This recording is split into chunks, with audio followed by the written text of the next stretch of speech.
Hello, everybody, and welcome to a Slice of Gaming podcast for October 5th, 2024. I'm your host, The Uncharted Wolf, and joining me today, I got a very special panel. I'm joined by Bench. Hello, it's a good day. It's a good day indeed. And I'm also joined by my boy, Bob. Hello. Who are you Wolf. filling in for today? Oh, no. You know what? I'm going to fill in for myself today. You know why, Wolf? Oh, okay. Because we're actually recording this on my birthday. Hey, Bob. I didn't realize that. Shit. Yeah, that was what I was telling you earlier. I was like, oh, I have a surprise for you because I've been holding it under wraps the whole day. But yeah. I feel bad for asking you to work on your birthday. Yeah, I mean, my boss already asked me, so it's totally okay. But I don't like to make a big deal out of it. But that's one thing I always forget about when growing up, or like you realize when you're growing up, is that when you're a kid, your birthday was like the craziest day of the year. And it's like by adulthood, it's like, yeah, I guess I got to work on my birthday. Yeah, and then like, I mean, like my parents were in town, and because they live states away, and so I got to celebrate with them earlier this week, and then I have some friends we're gonna go out to dinner like tomorrow. But like, honestly, if I don't have to talk about my birthday or like do anything, like oh yeah, I'm totally cool with that. But like, if someone wants to plan something, I'll never say no. But then at the same time, it's like, yeah, I don't want to draw attention to it. Hey man, well, happy birthday to Bob. Make sure to wish him a happy birthday in the comments. Joining us also, very last second, Moon. How you doing, man? All right. My man is going through it right now. Moon is here. I don't know why he didn't say anything. Probably something wrong with his mic at the moment. Either way, we got a pretty slow news week, but we do have a topic. Actually, Bob, I realize now because it's your birthday, the topic is kind of perfect because we're going to be talking all about surprises. And you just hit me with the surprise right there. That was not planned. I want to point out, he was the one who suggested the topic. So that's just something in and of itself. But yeah, pretty slow news week. Gonna be a fun show, though. I got a lot of good stuff I want to talk about. But before we get that, some housekeeping. Find us on YouTube, Spotify, Apple Podcast, anywhere podcasts are found. Like the podcast, any type of support helps, and follow us on Twitter at A Slice of Gaming. But I think we're ready to just jump right into the news. A very Ubisoft-filled news today. That, like I said, not a lot of news, but Ubisoft, they came in clutch. They said, hey, we got a headline for you. Specifically regarding the Assassin's Creed delay, we had a very major write-up from Tom Henderson and also extra details here and there coming up from the Insider Gaming. Last week, Ubisoft announced that Assassin's Creed Shadow would be delayed from its November release date to February 2025. How Ubisoft announced that the game was delayed to, quote, polish and refine the experience in its earning updates. The company further claimed that the delay was due to the learnings from the Star Wars Outlaws release. Both claims are true, but beyond a few short words, internally the developers have been pushing for a delay for the best part of a few months, which had fallen onto deaf ears until the release of Outlaws. Yves Guillemot pointed out in the internal memo that Star Wars Outlaws' initial sales proved softer than expected, with Guillemot pointing out the critics rated the game 76 out of 100.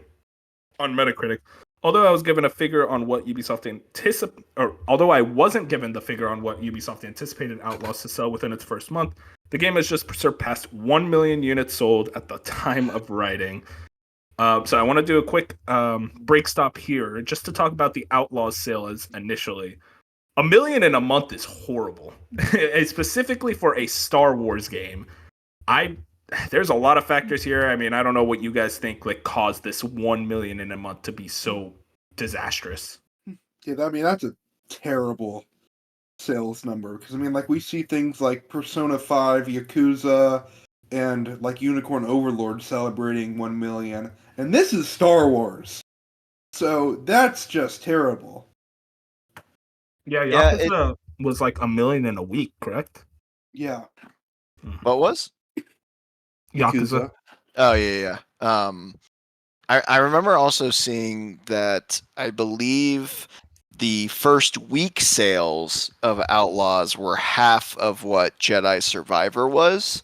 I would imagine after the negative press and word of mouth from Outlaws that tail was probably a lot shorter than Jedi Survivor ended up being. So yeah, I think it's, you tell people, okay, open world Star Wars game developed by, a very, whether or not you like them, they are a trusted AAA publisher in Ubisoft, and yeah, for the Metacritic score to be as low as it is and the sales to be as underperforming as they are, it's definitely, like you said, Wolf, it's multifaceted, because I think you could speak to the crunch and how it's not polished and how they literally had to come out with a roadmap to fix their game by November. Like, your game launched in September and you have to give the people a roadmap for how it's going to be fixed. That's a problem.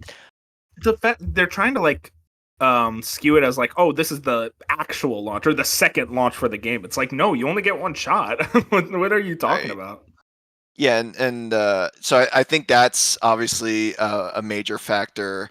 But it's hard not to think too Star Wars fatigue. I mean, we're seeing it with the Acolyte and some what's the other Star Wars thing that came out recently? There's one every week.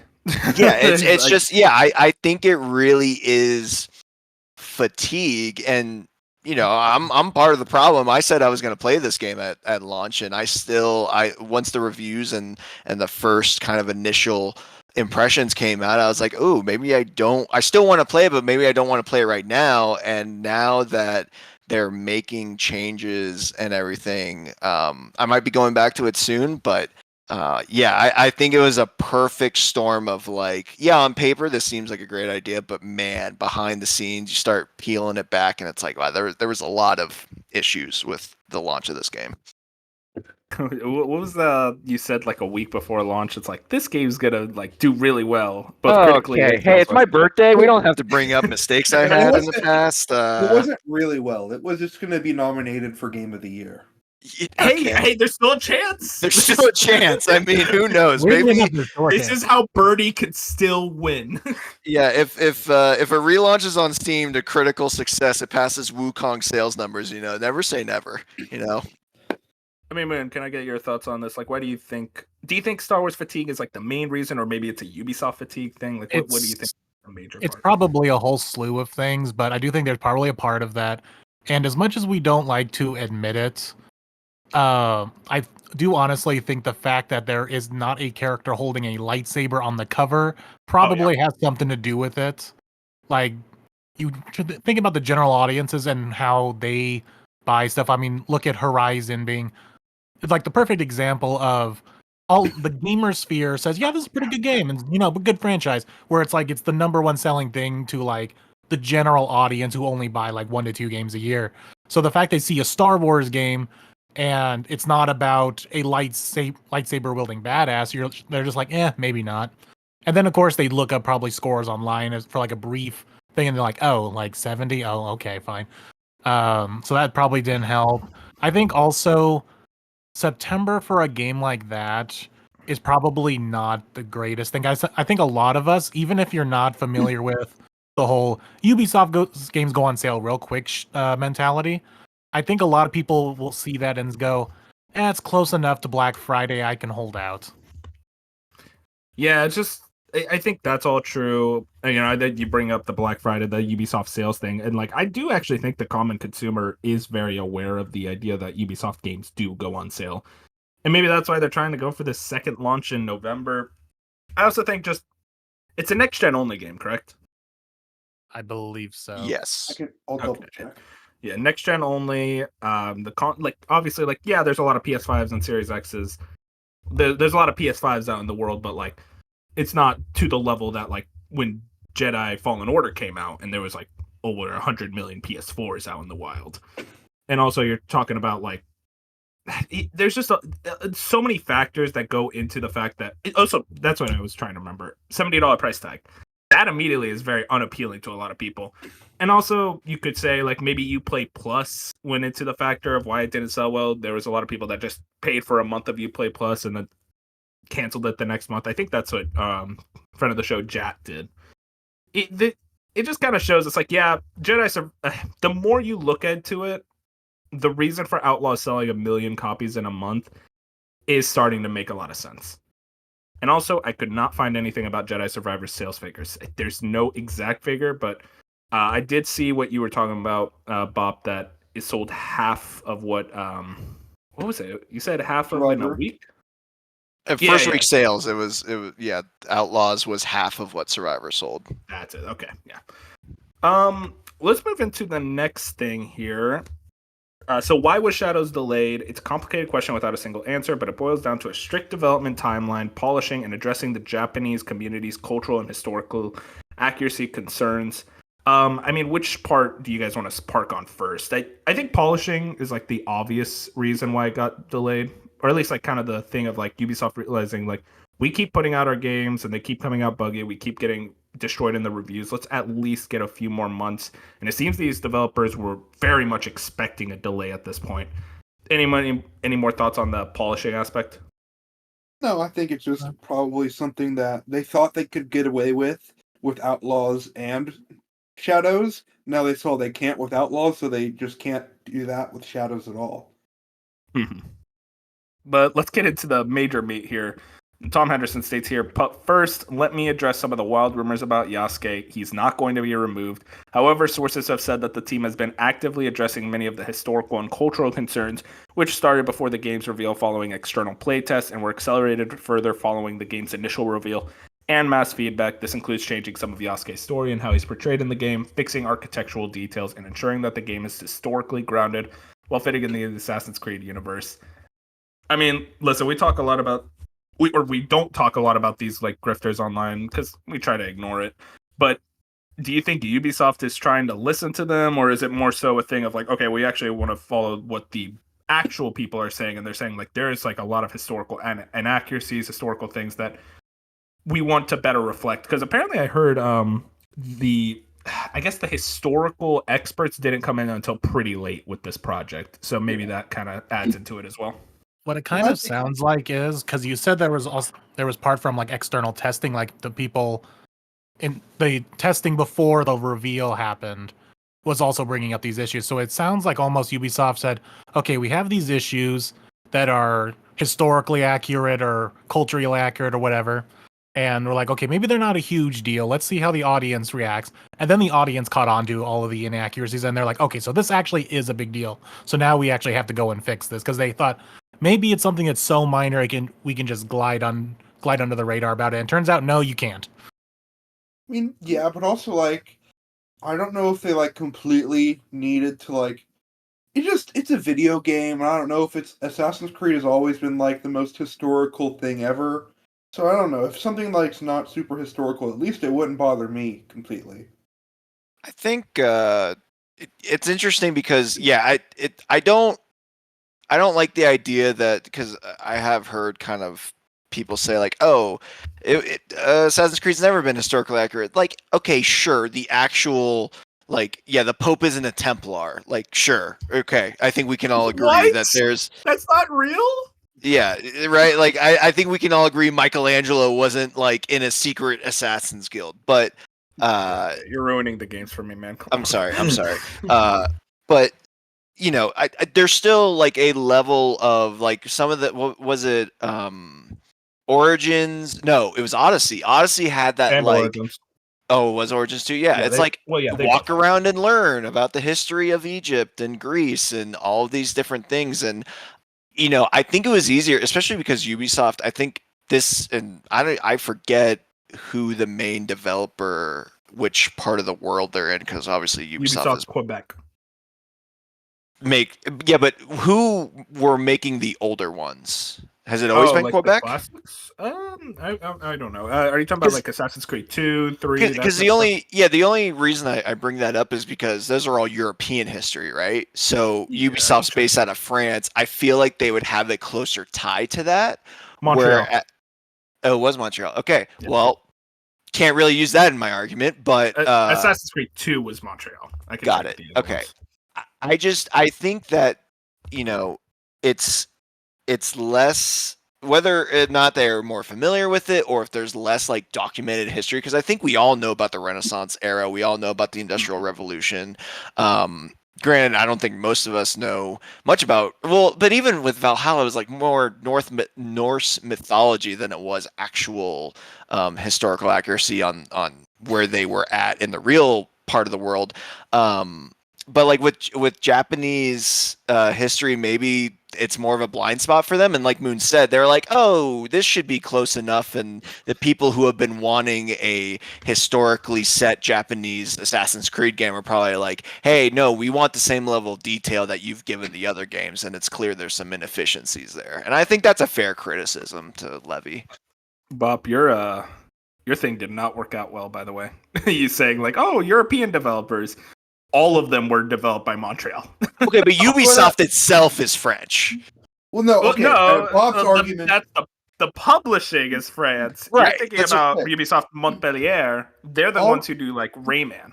No, I know, but like Ubisoft is headquartered All right. in France. I'll say this: like compared to like Europe and America, there are a lot more similarities than there is to both of those to Japan, because Japan is like another world. I'll give you that.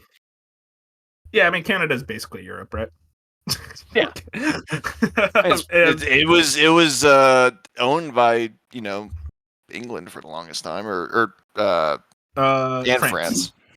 Yeah, well, that's why there's like Quebec, Montreal. They speak a lot of French in Canada. French fries. One last part of the article that I wanted to highlight. 80% of 40 Ubisoft developers think this ends in no change or layoffs, but that's another story under the internal issues for another time. Listen, guys, I'm sorry. I think there's going to be layoffs, and that sucks, and I hate it, but it's clear, like, I don't know how much Shadows will need to do to prevent layoffs. I don't think it'll ever be enough. Because we see stuff like Destiny 2, The Final Shape, that did amazing, and they still got layoffs there. Yep, I agree. I know they're like the Outlaws team is like moving into like Divinity, I think, right? I wouldn't be not Divinity. Division. Division, yeah. That is what they worked on before. That's what they're going on to work now. So I wouldn't be surprised if maybe that's like some corners are cut and scaled back a little bit on that, because I don't think Outlaws' sales have any effect on the Assassin's Creed pipeline, because they know that makes money. I think, it'll be the next part of this story. I think the layoffs are going to be inevitable no matter what. Mm-hmm. And the next part of this story is regarding a buyout from Tencent. This is from Bloomberg. Tencent Guillemot family set to consider buyout of Ubisoft. Tencent Holdings and Ubisoft Entertainment founding Guillemot family are considering options, including a potential buyout of the French video game developer after it lost more than half its market value this year. The Chinese tech company and Guillemot brothers have been speaking with advisors to help explore ways to stabilize Ubisoft and bolster its value. The people said, as not to be identified, discussing a private matter. One of the possibilities being discussed would involve teaming up to take the company private, according to People. Ubisoft shares rose as much as 33% in Paris on Friday following the Bloomberg News report, the steepest gain in the company's 96 initial public offering.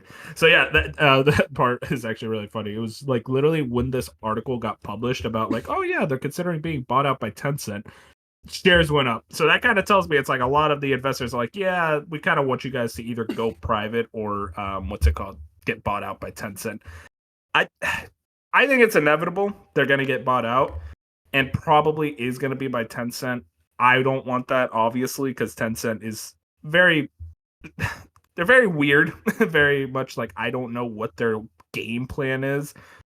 And I don't like that I don't know their game plan, but I don't know. What you guys think? Like, is this kind of inevitable? I don't think Ubisoft gets bought in full. I think some of these studios are maybe piecemealed out. Maybe like, I don't know if I would say spun off, but like put into either bought or separate entities that like Tencent strikes the deal to like just license to keep making Assassin's Creed. Because I don't think Tencent's going to inherit all of Ubisoft's business But I also don't think like you can lay enough people off to make that acquisition viable. I just can't see it. I mean, they'll find a way to lay off I enough could people. see it if Shadows like majorly flops. I think, yeah, but like even then with Shadows majorly flopping, like right now the pre-order numbers, Henderson pointed out in the article, I didn't read it, but the pre-order numbers are behind Valhalla's, but they're still very steady and high. So I don't know if it'll flop the same way Outlaws did, but I mean, who knows? Like, it definitely comes down to like Shadows is one of the most important games in Ubisoft's history for like we need this game to win. Well, And they got to curious stay out if- of me because moving it to February actually makes it so I can play it now. I'm curious if maybe there's some sort of not like buyout, but maybe majority stake. I could see that where they have like they either go private or they buy just like 51% of the company, so they have the majority stake in the company. I could see something like that. I just can't see a full buyout. I wonder how much it would cost to buy Ubisoft. Definitely less than Activision Blizzard.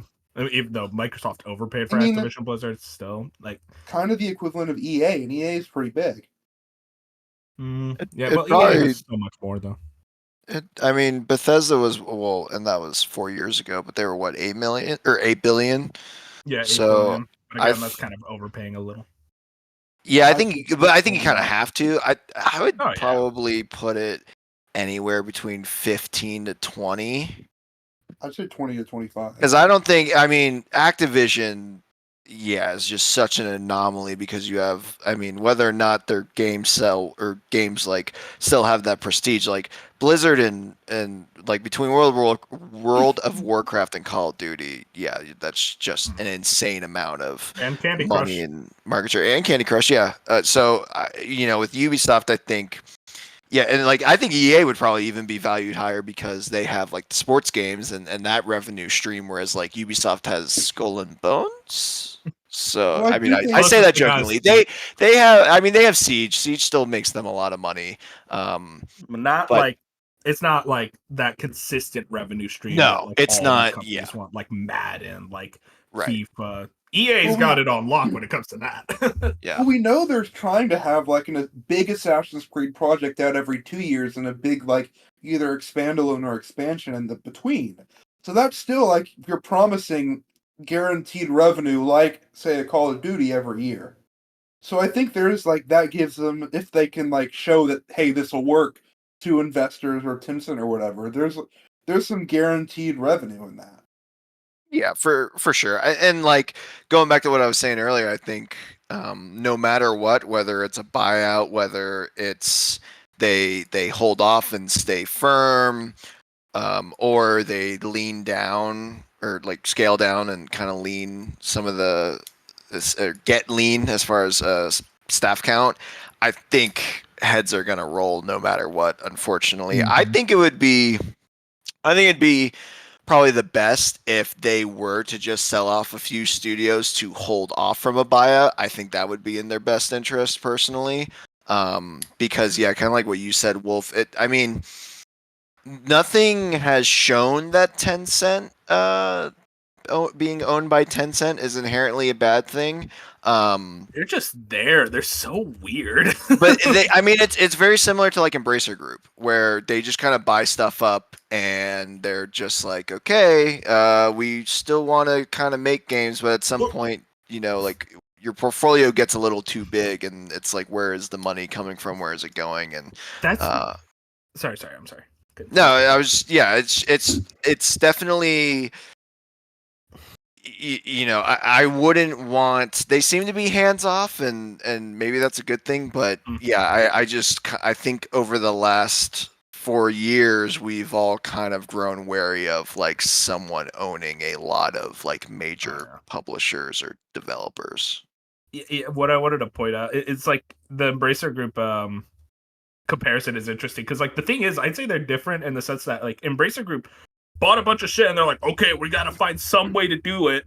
And right now, their biggest release was Epic Mickey Rebrush, so they're having a hard time over there. And like they're like, we want to do AAA and actually get shit done and be a big publisher, and it's like it's not working out for them. With the case of Tencent, they're kind of just a shadow investor, where they're like, You guys want $15 million? All right, there you go. And then just go to the shadows. And like, I've never seen a situation, at least personally, maybe behind the scenes, but like, I've never seen a situation where it's like, oh, this had to be changed because of Tencent's involvement. Like, we had to unrelease this game or cancel this game because Tencent said no.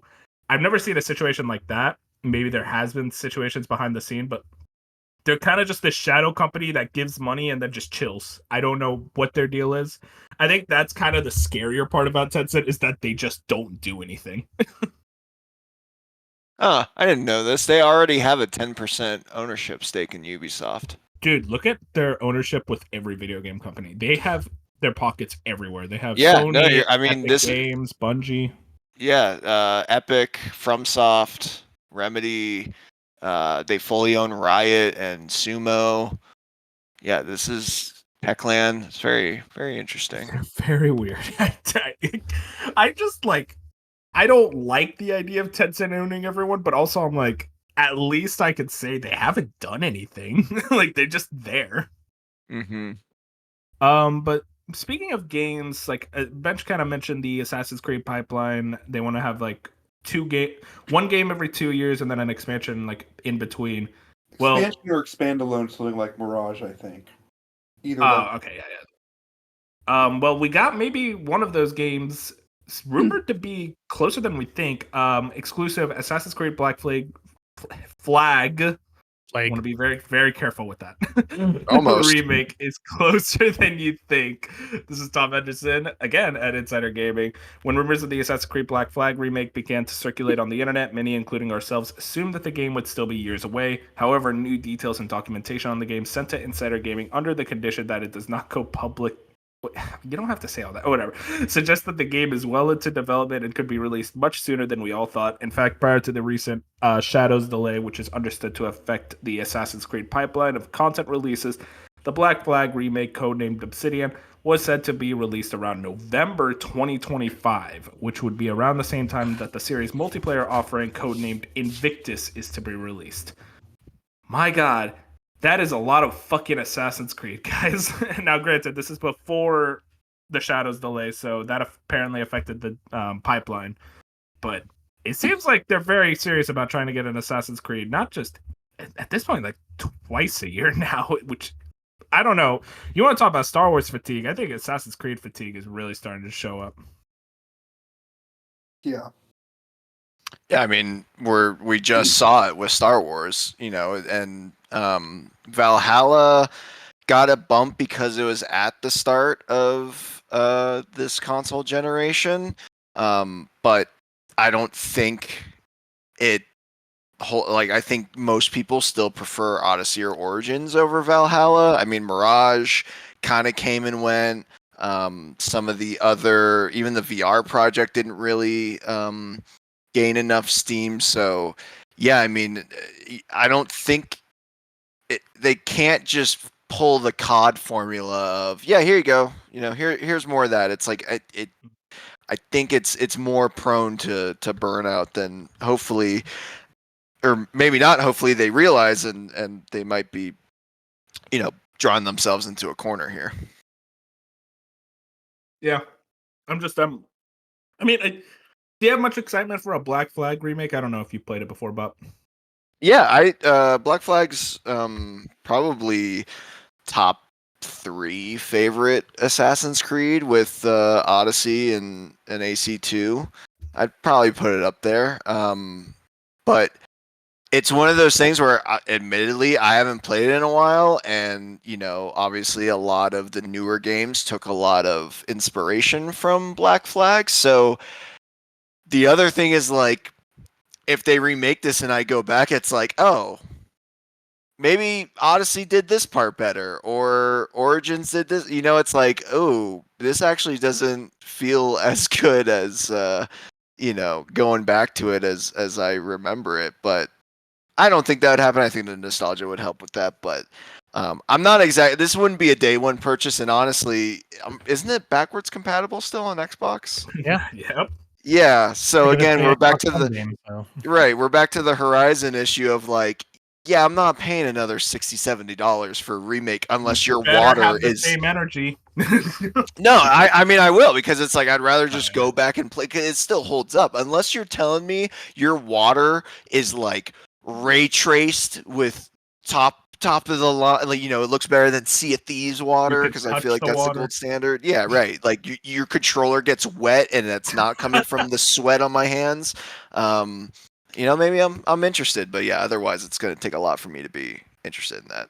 Yeah, it's also interesting. Like, if it actually does come out next year, 2025 is just crammed, and all of a sudden you're like, oh, a Black Flag remake. Yeah, it's like All that's these the other easiest games. one to cut. God bless you, Ubisoft. I mean, Ubisoft. That's the end of the Ubisoft block. Just last thoughts, like, how are we feeling about the future of Ubisoft? I'll just say immediately, not great.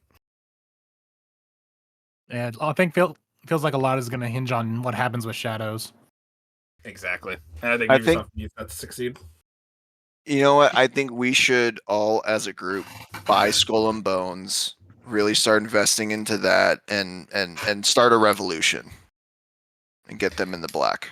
All You right, heard it here, next listeners. We're like, topic. we all got to do it. God, dude, you unironically are like, let's do it. Skull and Bones. Weren't you excited for Skull and Bones at one point, Bob? Like 1 point. I mean, I was always interested in it, but the second it was a live service, I was out. Now, I still kind Same of, here. from here and there, I'm like, I could, but it's like, what? I don't have time for this. Like, don't fool myself. Like, I don't have time for this. That first reveal trailer was sick as hell, though. I'll always tell For people sure. that. Anyways, moving off of Ubisoft, thank God. We got into Hi-Fi Rush 2 details. This came from what was it? Like an acquisition details from the Krafton head of corporate development, Maria Park. Genki went over and kind of like skimmed through the article, gave us the big things. There was no upfront acquisition cost in regards to the team's transfer, as the studio was already shut down. Hi-Fi Rush IP acquisition is still in discussion with Microsoft. Interest in Tango Gameworks for their collective team spirit and passion. 70 to 80 members will join. Others already found new jobs after Tango was closed down. I think it was actually 70 to 80% of the members will join. I might have to fact check that part. Tango wants to bring Hi-Fi Rush to more platforms. Hi-Fi Rush 2 was already worked on, and Tango had a 6-month-old build of Hi-Fi Rush 2. Ghostwire Tokyo and the Evil Within still belong to Microsoft, and Krafton will give Tango the environment they need to continue making fun and unique games. And I think there was another aspect in the article that basically said like Hi-Fi Rush 2 is going for more open levels, if not open world. That's the part that I'm like, oh, I don't know about that, because I kind of liked how linear Hi-Fi Rush was. Bob, I know how much you love Hi-Fi Rush. Any thoughts about, I guess, like all this, but especially that open world part?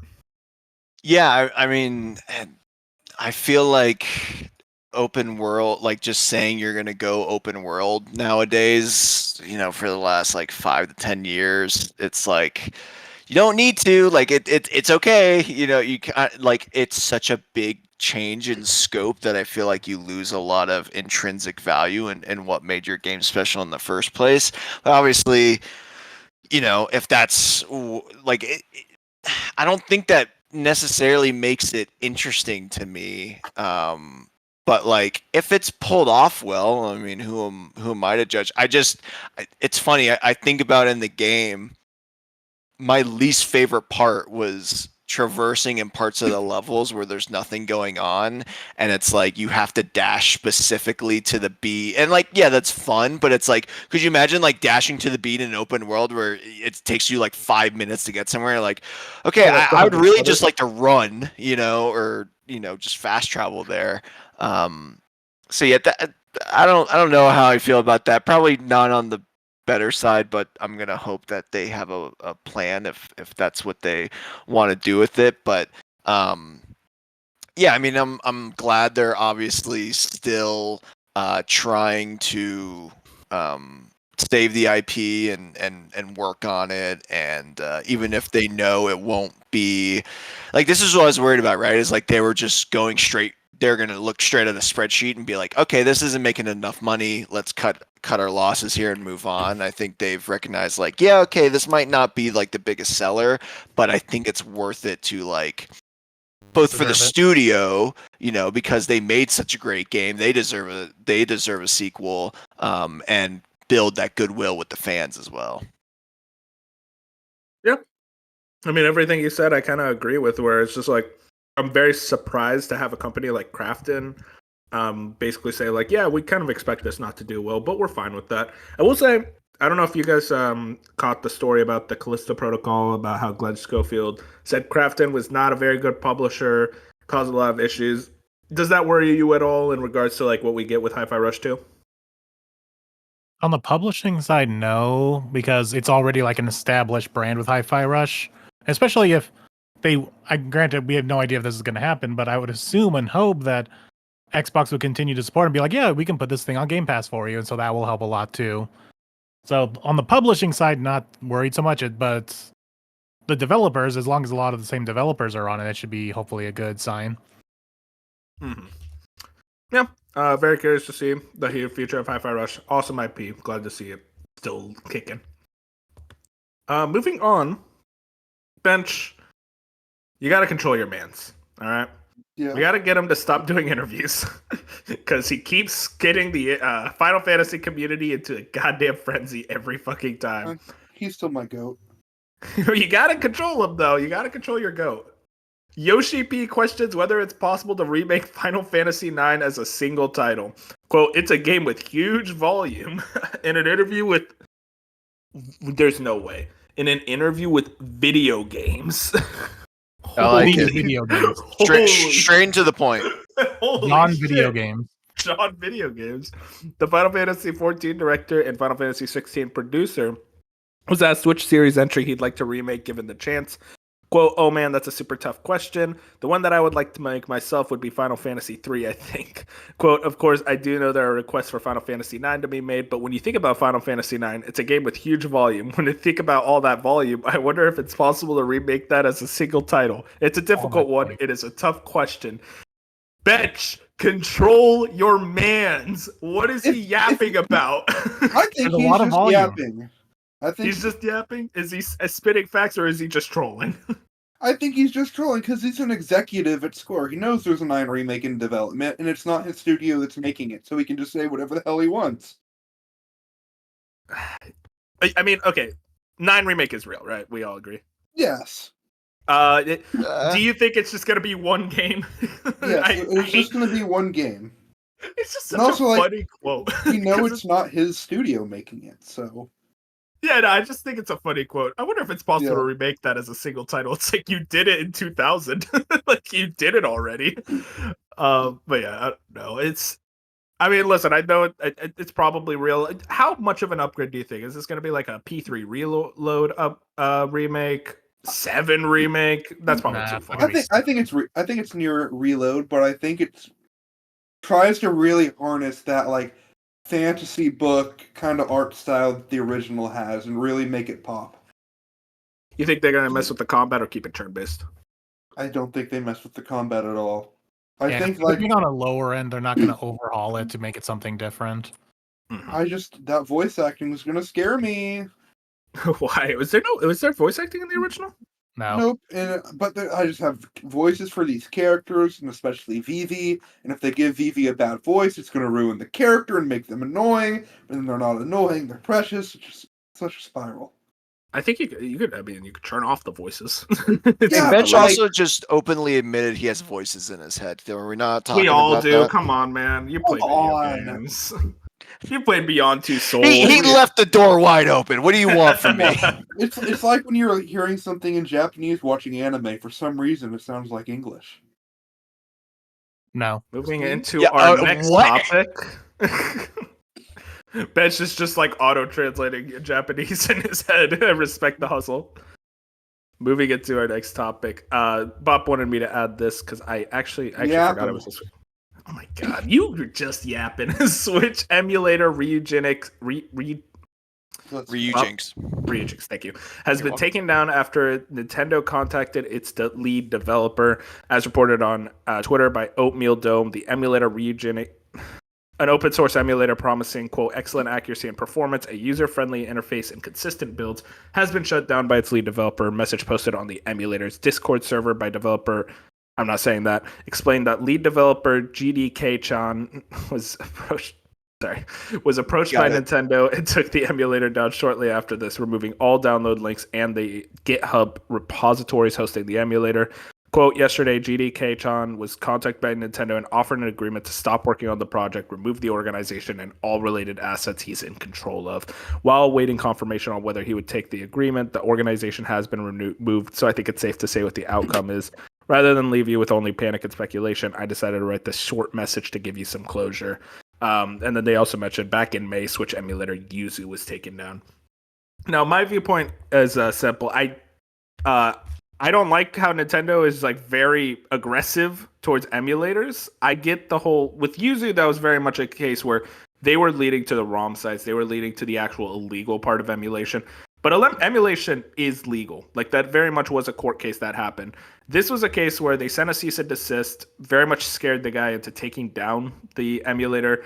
I think Jeff Grubb described on the podcast that they acted like thugs, almost like a mafia movie to an extent. Very much so, and like you can't beat Nintendo lawyers. They are so aggressive; they will hunt you down to the end of the days. This seems like a lot of it is coming down to they want to take some pressures away from like Switch into Switch 2 launch. They want to try to get rid of all these loose ends. That's why they've been kind of on a tear lately when it comes to them. Very much aggressive lawsuits happening all over the place. I'm not a fan of this type of Nintendo. I think Blessing said on Kind of Funny Games Daily something perfect where it's like Nintendo is that company where you like them 29 days of the month and then they get really drunk one day and you're like, oh God, what's wrong with you, man? But Bob, I know you're a lot more involved in the emulator scene. So tell me all about this, what your thoughts on this situation is. Yeah, it was interesting when Yuzu got taken down because I think a lot of this can be pinpointed back to Tears of the Kingdom, for Nintendo at least, because I mean, Yuzu and Ryujinx have been around since, I don't know the exact date, but I want to say like early builds were popping up in 2018, 2019, like very shortly after the Switch launched, in relative speaking terms. So they've been around for a while, and I didn't get familiar with them until about 2020. I kind of went down a rabbit hole, just with like DS, 3DS homebrew, and then Switch homebrew, and you know, it's interesting because they really did fly under the radar for the longest time, and it was kind of all out in the open. Just you had to find it. But then when Tears of the Kingdom happened, I mean, there were legitimately like millions of downloads of that game. It was 1 million exactly. Yeah, which is just like that was the number that made me realize like, oh, this is actually a bigger deal than I thought. Like, yeah. Nintendo finally took it down. I was like, oh, exactly, because it's like that's, you know, I mean, you do the quick math, you know, it's $70 million. Yeah, that's not exactly how much they'd get, but you get the point. It's like they just lost out on a lot of money because, granted, it's their fault because they don't have the same. There's a reason you can't find Xbox Series X and PS5 emulators, and you can barely find Xbox One and PS4 emulators because they take so long to crack, and it takes forever after the consoles are shut down to be able to do that stuff. Switch was cracked day one. Exactly right. So it's like, you know, they kind of did it to themselves, but at the same time, Tears of the Kingdom was when it drew attention to it, and you know, as much as I hate that they are taken down, you knew you were playing with fire when it's an emulator of a currently existing console. Like, you know, like that's just like with the Tears of the Kingdom, like cannibalism. It's just, you can't, like, that's not right. That's not fair because most people are using it to circumvent buying the game, and like, you know, Yuzu got in trouble because they had a Patreon where you could get patches for Tears of the Kingdom faster. That's what got them in trouble, was that they advertised like, oh, like join our Patreon and you'll get the hot fixes or the patches faster for the emulator than the normal public. Ryujinx didn't do any of that, but I think it was only a matter of time because there's still a Switch emulator while the console's still being sold. Anyway, kind of go back to the main point is that it's clear that Nintendo has gone really litigious again. They kind of were laying low for a while and kind of taking stuff down here and there, but now it seems like they are back on their bullshit. And Switch 2, man. They want to right, exactly. They got to protect Switch 2, all right. loose ends covered. Exactly. But I also want to kind of tie in another story from this week with them, which was they had a copyright strike on a very, very popular YouTube channel called Retro Game Core, who does a lot of handheld reviews, PC handheld reviews, which is a community I'm very much a part of. And they took him down. They copyright struck his channel because he showed, with a legal cartridge in the shot, he showed gameplay of using a Wii U emulator on the handheld, while he showed he legally owned the game and he legally dumped that owned game onto his system. Everything about it was completely legal. The Wii U shop is closed. The Wii U is now no longer being sold. You can't buy those Wii U games anymore. And they still came after him because, like you said, they're Nintendo and they're just bullying them, and they don't want any sort of emulation being shown on the channel. And it's like, that's where I'm just like, come on, guys. Like, I understand the Ryu Jinx Yuzu, I get it, but just this is where it's like they're being overly litigious again. Remember, like back in like 2015, you could not put a Let's Play of Nintendo games on YouTube. They would copyright strike anything Nintendo related, and then they finally backed off, and it's like feels like we're back in that era again, and it just sucks. Jeff Grubb said once, and it's something I think about a lot, is that Nintendo lawyers just kind of get bored. They get bored and they're just like, they have to justify their retainer. Okay. Exactly. Like, it's ridiculous. I don't like this side of Nintendo, but I don't know. It seems like we're past most of it. I don't know what else they can go after, unless, Bob, you found another emulator for Switch. I know you always got something. The other thing too is, like, it's 2024. These emulators are like, you'll never be able to get rid of them. They will pop up. Like, people own them. They will pop up. They will constantly pop up, and it's at the end of the console life cycle. So honestly, they're going to be like, they're already well efficient as is. It's going to be interesting though with the Switch 2 if it's backwards compatible. Like, they better lock that thing down. If that thing is if half as vulnerable as the Switch 1, and we have to go through this again, it's like, did you guys learn nothing? Like, you gotta secure the fortress before you're gonna leave and go after other people. It is back compat. That could lead to some issues alone. Yeah, that's probably why they're going after it so hard, is because with it being so backwards compat, that could dig into their sales that way too. Definitely. Yeah, exactly. And they what was the other point I was going to bring up? While you think, I wanted to remember something that was really funny when Yuzu was first getting sued, and we were talking about it on the show, and Dark was like, Nintendo has no case here. He was like arguing with me, and I was like, oh. And he's like, they're not gonna do it. And then, like, Yuzu was like, we're gonna fight this in court. And a week later, it's like, we settled. It wasn't even like a week. It was like 3 days. It was so funny. It's like how quickly they gave up. It's like, God, you guys. The paperwork showed up and went, oh. Oh, we don't got that money. Because Nintendo, that's the thing about Nintendo. The big companies in courts in general, they can kind of just chill out. They could be like, yeah, we could spend all the money we need. We could just wait it out. And it's like, dog, the amount of fucking, you guys know lawyer fees, they're ridiculous. So yeah, Bob, did you remember your point, or is it? Yes, the only other thing they can really go after is the ROM sites, because that was another major. I mean, they already have this last year, right? Yeah, Vim's Lair was the major one to go down. I think a lot of people used that for a very long time. But like, there's still plenty of sites out there, and obviously you're not, it's like playing whack-a-mole. It's a Hydra. Yeah, right. It's like you're never gonna get rid of them, but it's like, if they could figure out a way, who boy would they? Oh, Nintendo, dude, if they really wanted to, they could, like, they could go like, we're gonna stop releasing games and just focus on taking down emulators for the rest of our life cycle. Anyways, yeah, Nintendo being Nintendo, can't stop them. But one thing that we can't stop, or we can stop, I can't think of a segue. Reviews of the week. We got two big ones. First one, Starfield Shattered Space, Bop's Game of the Year 2023. Okay, that's not true. I'm playing. But yeah, Shattered Space officially came out earlier this week, September 30th. 57 on OpenCritic. And this is a DLC. This is an expansion. So the Starfield fans are going to be the ones who play this. I see 2 out of 5 from Guardian, 6.5 out of 10 from Forbes, 7 from IGN.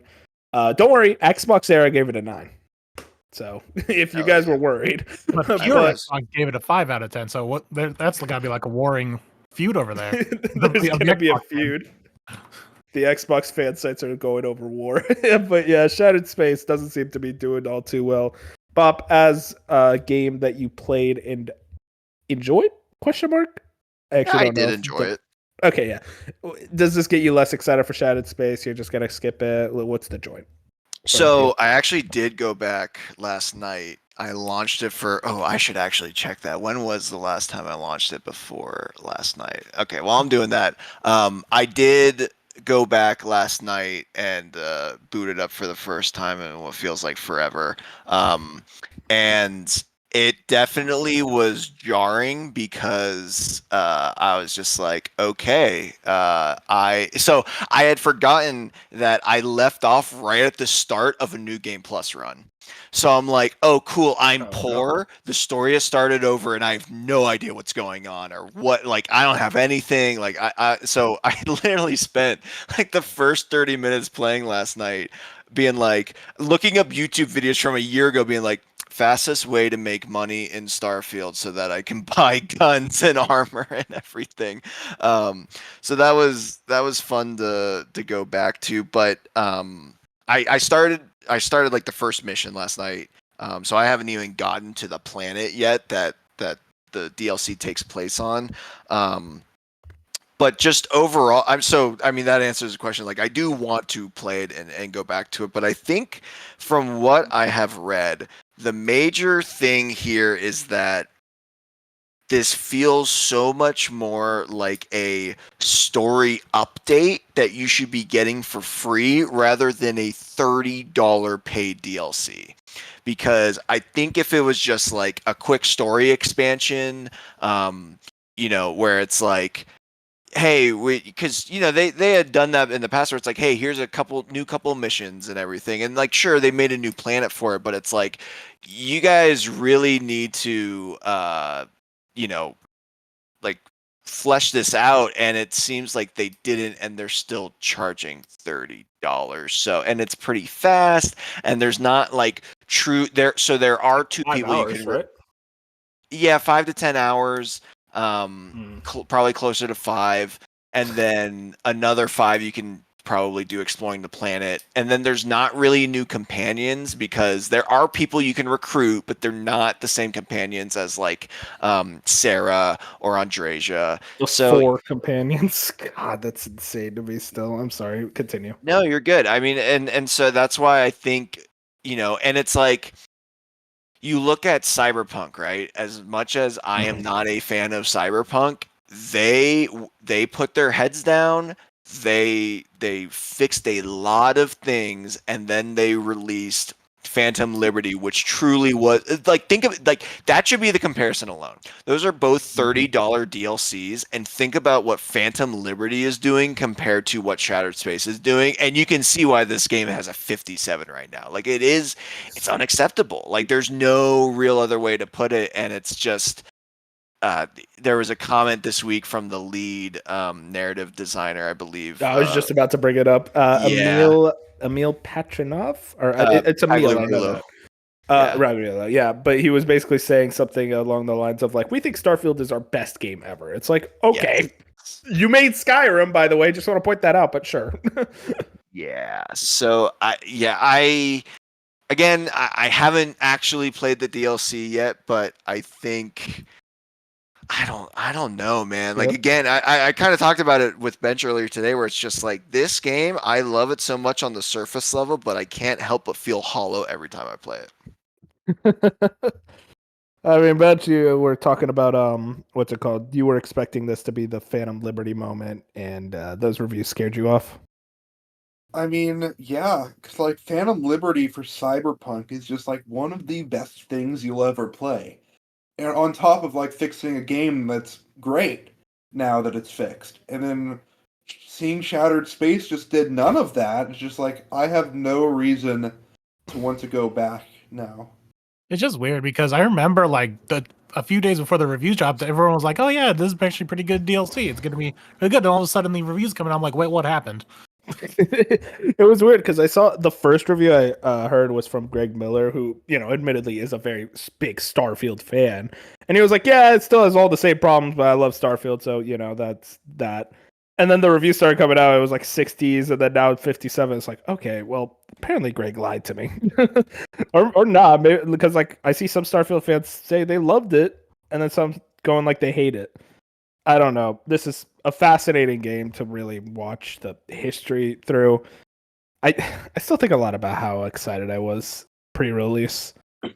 Bob, you're not allowed to be excited for the same games as me. I don't want them to be cursed. Listen, I really hope Metaphor's not my Starfield because I don't know what I'd do. Hey, Bob's not excited for it. You're safe.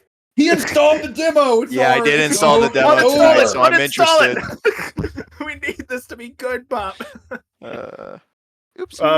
Moving into a game that I was actually surprised got as high of a review, though, is Silent Hill 2. Unfortunately, I have to admit it. Bench was right. I was right. He was Me and right. Fusion were right. Fusion's were not on here. the- I don't need to tell him that. We like once that like trailer came out like 6 months ago. We're like, okay, we're in. Like it looks good. It lived up. That's what's weird is that trailer didn't look good, and then like It did.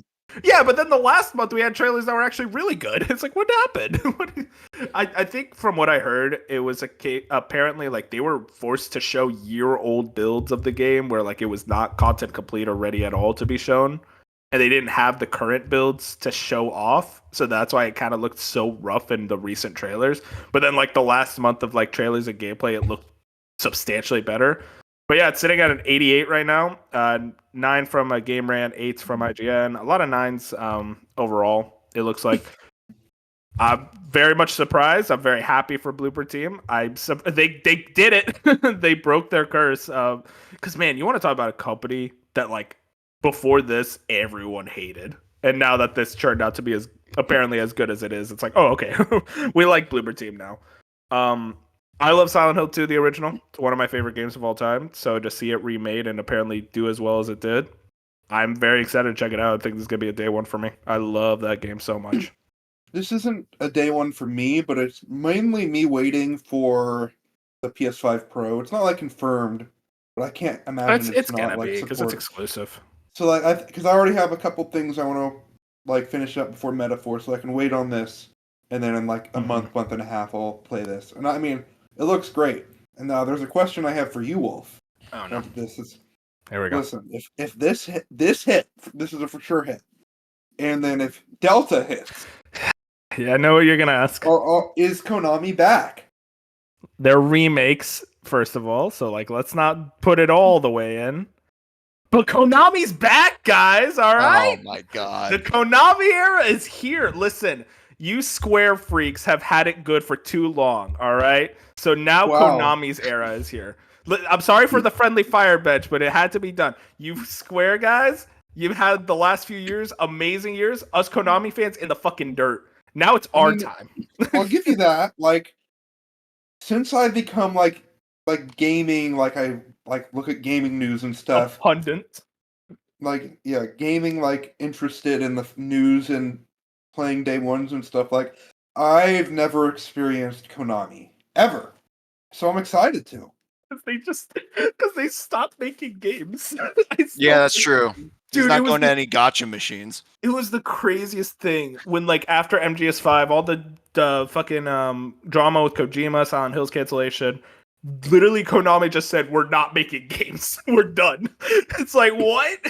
They didn't even say, like, oh, we're going to, like, reduce our scale. It's like, now we're just done. They made, like, Super Bomberman R. Like, thank God. God bless you, Konami. But we're back. Maybe. We'll wait until they get an original game out there, because the last couple Silent Hill games they released, that like live one, not very good. So I don't know. I want to believe. I want to have faith. They're my boys.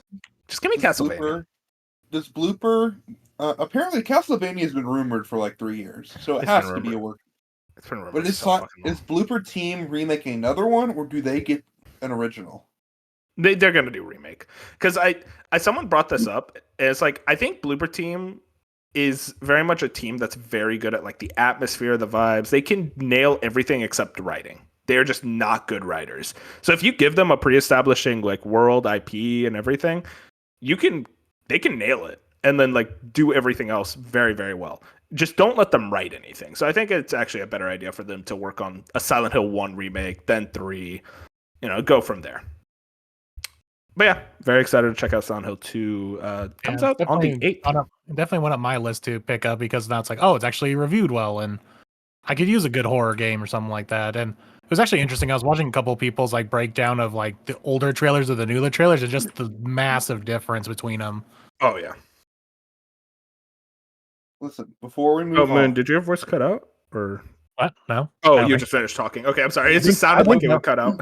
I think I was gonna say that. I was like, do I actually do this before metaphor? And I stopped myself. I'm like, no. Yeah.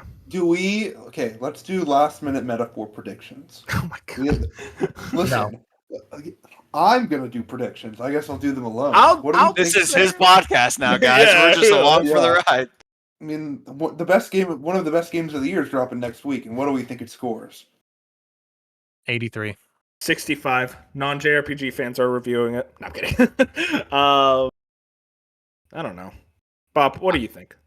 I so in Wolf also does a open critic prediction game in a different community, and I had put my submission in there, and I said 95 because Jesus Christ. After Astrobot, I'm like, dude, if there's a really good game this year, people are going to like I there hasn't been a lot of like highly rated. I feel like, I don't know, maybe that's just me, but it's like I think people just want to get behind something in each genre, and this is going to be like the JRPG RPG like game of the year for people, and so I think they really want to like it. So let's not get too far ahead of ourselves. So, but that's what I'm just like I think I believe. Let's put it that way. I believe. So I said 95. I'd predict 94. Real quick, before I go down my prediction, I have Bench's Q4 predictions pulled up here. Okay. Bench, the Mario and Luigi super fan, the man who would die for this franchise. 82? You think it's gonna be an 82? I was fully expecting to read like 99 or something. You were like, nah. There's a couple reasons for that. I think it's going to be a very good game. But also, there's also like a lot of, like, I never noticed it with Dream Team, but Dream Team had a lot of bloat for people, and that soured them on it, and a lot of talking in a Mario and Luigi game. And I was fine with that, but that soured a lot of people. And since that was like, we're not counting Paper Jam, that sucked.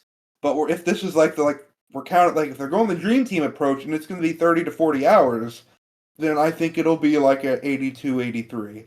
But if it gets narrowed down, I think it could be high 80s. It's just not something I'd bet on quite yet.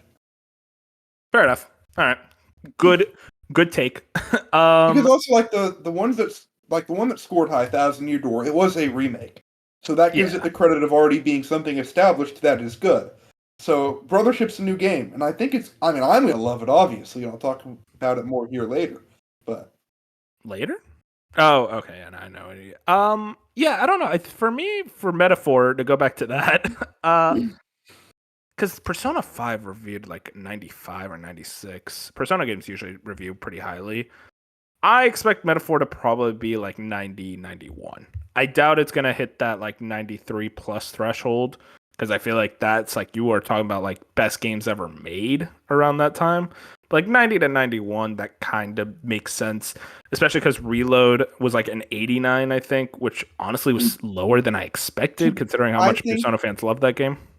I think with Reload, it was like it had a lot of bones of an older game, I think. And that, to be clear, Moon was saying that he saw that with metaphor when I was talking to him about it, but I think Reload did have that 2005 game feel in Yeah, everything but the visuals. I mean, that's my criticism of Persona 3 Reload is the fact that when you look at the structure of it, it still plays like a PlayStation 2 game. It has the pacing of a PlayStation 2 game of that era. So it's a PlayStation 2 game with a very pretty coat of paint and a couple quality of life features. So that's why I would bring it down a little bit. But okay, I'll talk about my metaphor stuff after you're done. Yeah, so I think that'd definitely be why I think like 3 Reload kind of scored lower, even if, I mean, it is really good, but like, especially like Tartarus, like, I mean, that's Whoa! Let's probably, calm down. that probably took 4 or 5 points off a Reload as it is. You're crazy, bro. Tartarus, dude, that's podcast central. Sometimes I dream about like when I get a bunch of podcasts like, hey, Tartarus time. What did you like more, Tartarus or Palaces? Okay, you got me there. Granted, okay, I don't think you can compare that. I think you compare Tartarus to Mementos. Yeah, but even then, I wouldn't probably say Mementos is better, but I mean, like, come on, it's Persona 5. Oh yeah, Mementos is definitely better. But I'm saying if you're going to compare the two, that's what you compare it to. Well, I mean, it's true, but like Mementos is, besides like the end game, it's a side thing kind of, and we're talking about Tartarus is like the whole game. Yeah, Bob, what do you think about Mementos versus Tartarus? Mementos is one of the Mementos is one of the reasons I stopped playing Persona 5. So okay, but we have to be real. The name Mementos goes so fucking hard. I like the music. Think about it. Oh, dude, no, the music down there crazy. Was cool. Dude, it was good, but like my thing was by like the 30th floor, I'm like, oh my god, please something different. Well, that's what they changed with Royal. They like added more music. Yeah, no, base Persona 5 fans no, the shit we had to deal with. Going off the conversation though, I mean, like, yeah, metaphor. I'm excited for it. I think it's gonna be a good time. I think. Are you? Okay, well. You keep acting like I'm not. Well, no. That's not even like what I was. I'm completely asking. You really haven't started Zelda yet. Silent Hill's next week. Is Metaphor going to be pushed back a couple weeks? You think? This guy's like, you haven't really played Zelda yet. It's like, Bench, I am a busy boy. All right, You've been watching movies. My sister's wedding is on Sunday, so my days are completely done for. My nights, yeah, I've been watching movies. I know, God forbid, but like, I don't know. Zelda's fun. Like, I'm not like in love with it yet, though. Gotta give me some time, Bench. Come on. But no, Metaphor. I mean. Yeah, that's probably gonna get pushed back. You're right there. I want to play it. I really do want to play it. I was in that mood of like, God, I do want to play a JRPG right now, like a turn-based game. But I'm also like, there's so much shit. There's so much shit I want to play right now. We got too much games. Also, Mario Party comes out the next week. You know, I gotta get ready for that. that's my goatee right there. But we still got one more thing to talk about, and that's our topic of the show.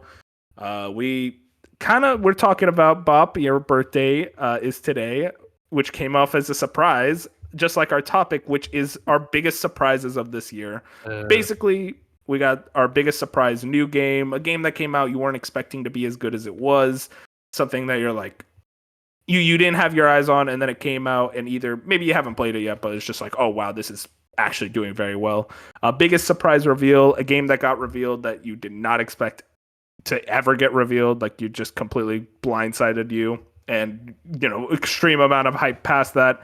Surprise news, basically a news story that happened this year that you think about, like genuinely shocked you out of nowhere. Again, very much a surprise everything. And then just last, biggest surprise disappointment. This can be game related, news related, just a disappointing thing that happened where you're like, oh, that sucks for like gaming industry wise. But yeah, we got a lot of shit. We'll probably try to go by quick, but biggest surprise, brand new game, a new game that came out this year. Let's start with that. Bench, do you have an answer for me? I do. I think Wukong was my biggest surprise this year in terms of like just a game that I've played, because I think Wukong was always like, is it really ever going to come out? Is it really ever a real game? A real game? Yeah, seriously. I think let me double check, but I think right now it's my number 3 of the year. So I think it definitely surprised me in a very good way. Yeah, no, I mean Wukong, that like what you said right there, it's like it never felt real. Like it was always like you guys But I don't know if you remember these Unreal Engine tech demos. Oh, When yeah, you dude. watched them when you were young, and you were like, 100%. "Is this real? Will this Yeah. come out?" And like, Or you even know, like that. Remember when they did that with Final Fantasy before they did the 7 remake, and everyone was like, Yeah. "Oh my Yeah. god, they're doing it!" And then it's like, no, that was just a tech demo. Dude, that was the craziest thing. They made a whole ass tech demo for that. Like, why? Just to make it, you bums. Or the fact And like then they did. DokeV still is somehow doesn't exist. Yeah, yeah. DokeV, that's just not a real game. That outright does not exist. What about you, Bob? Actually, I want to go right into you. The new game that came out this year, you were surprised by. Honorable mention: the parking garage rally circuit. That was love that game, or rally championship. But I think it's about gotta that. be Balatro. I mean, Oh, talk yeah. about something that no one had heard of. Just a crazy idea where it's like, okay, yeah, sure, I'm playing poker, but it's a roguelike, but it's also not poker, but it's also solitaire. And then it just like blows up. Everyone's playing it. I have sunk so many hours into it. It's got a mobile release. Like it took Good. over, and that's definitely got to be my surprise of the year. Dude, Bob, I'll be real. That is a game I am like outright avoiding because I'm scared to what it will do for me. If I you know I'm listen gonna at get this point, just get it on mobile, because at least, I mean, maybe that's a good or a bad thing, but it's like, I think that's because, if you're in the car, or if you're waiting at the doctor's, or you're at your sister's wedding and In it's the- taking forever. in the car while driving. Yes, of Okay. course. Yeah. I think it still plays well. You can save at any time and leave. But that's, I think, the best place to play. You definitely don't need a console for it. I saw everyone with the mobile release actually get disappointed. Like, please, my productivity is already garbage. Oh, What dude, are we I doing? got no work done that day when I was like, oh, I can download it. Uh-oh. Just like Moon. 20 runs. Moon, what about you? What was your biggest surprise game this year? Going over like games I've beaten. I think this is probably going to sound weird to most people, but to you guys probably not. But the fact that I enjoyed Astrobot as much as I did is probably my biggest surprise, because I expected it. I expected to be like, it's a good game. People who like 3D platforms will say it's a good game, and it'll be mostly well received. And then then it blew up bigger than I think to people like me who aren't into 3D platforms. Like, yeah, this is a really good game. I really enjoyed myself with this. So the fact I did it, I figured I was gonna like it, but I didn't expect how much I was gonna like it. But I'll be real. It was like, just like I didn't read anything about what you said about it, and then just out of nowhere, I see you got the platinum. It's like, what the fuck? I get Moon does not like these type of games, so I'm genuinely surprised that you liked it as much as you did. That's the power of Astrobot, folks. Very And good. Apparently, an 8 out of 10 to Bob because of a Oh, controller. I knew this was coming up. I still got the platinum, by the way. I will say a small part of me, Moon, by the way, I was kind of expecting you to say TCG Card Shop Simulator. I played a bit of that. It's like, you were right. That shit is addicting. I'm playing it right now because I need It's something so to do. fun. But yeah, that's like probably the runner-up, but the Astrobot's the more interesting story than just. For sure. Yeah, I like running a shop. It's now fun. I'm falling down the simulator route because now my Steam page is just full of here's grocery store simulator, here's gas station simulator. I'm like, oh Gas no. Station Simulator is a good one. Power Wash Simulator is still the goat for me. God damn, that shit is addicting. Is that your biggest surprise of the year? No, because it didn't come out this Damn year, it. but I would have, honestly. Wait, which simulator? Power Wash. Oh yeah. Oh, I forgot about Power Wash. Yeah, that too. But yeah, I'm also worried Astrobot's also like ruined 3D platformers for me. Like I'm gonna be like high on the next one, and I'm gonna play it like, but this is not Astrobot. Oh, dude, I've been worried about that too. Where I'm just like, I don't know if I can go back. Nothing is gonna hit as hard. For me, honestly, Prince of Persia: The Lost Crown. That was a game that was not on my radar at all, and then it came out. It's the same team that did Rayman Legends, and it shows that game is absolutely one of the best Metroidvanias out in the genre. Incredible combat, phenomenal exploration. It just like a game that like it came out in January and it's still kind of being considered a game of the year contender for me. So yeah, I highly recommend people play it because apparently it didn't sell that well, and that's really unfortunate. Which is funny considering it's like probably one of the best games that came out of Ubisoft the last few years for sure. Biggest surprise reveal. A trailer that came out, something that you were not expecting, and then boom, surprise. I realized that when I say like that, it's like a trailer you weren't expecting. It's like, yeah, that's what a surprise is. Bench, I feel like I know your answer. Yeah, hinted at earlier. It's definitely Mario and Luigi, and I mean, this game was an impossibility for me because Alpha Dream shut down after the making stupid decisions to put 3DS games after the Switch was out, and I just like never thought we'd see the day. And sure, it's not out yet, but I think it's gonna be amazing and take me down memory lane because like Partners in Time was like my first game ever, so I'm very much looking forward to and was very shocked at the reveal of Brothership. Especially that's this year. That was kind Yeah. of the big like holy shit moment. Mm-hmm. Bop, how about you? What was the big trailer for you?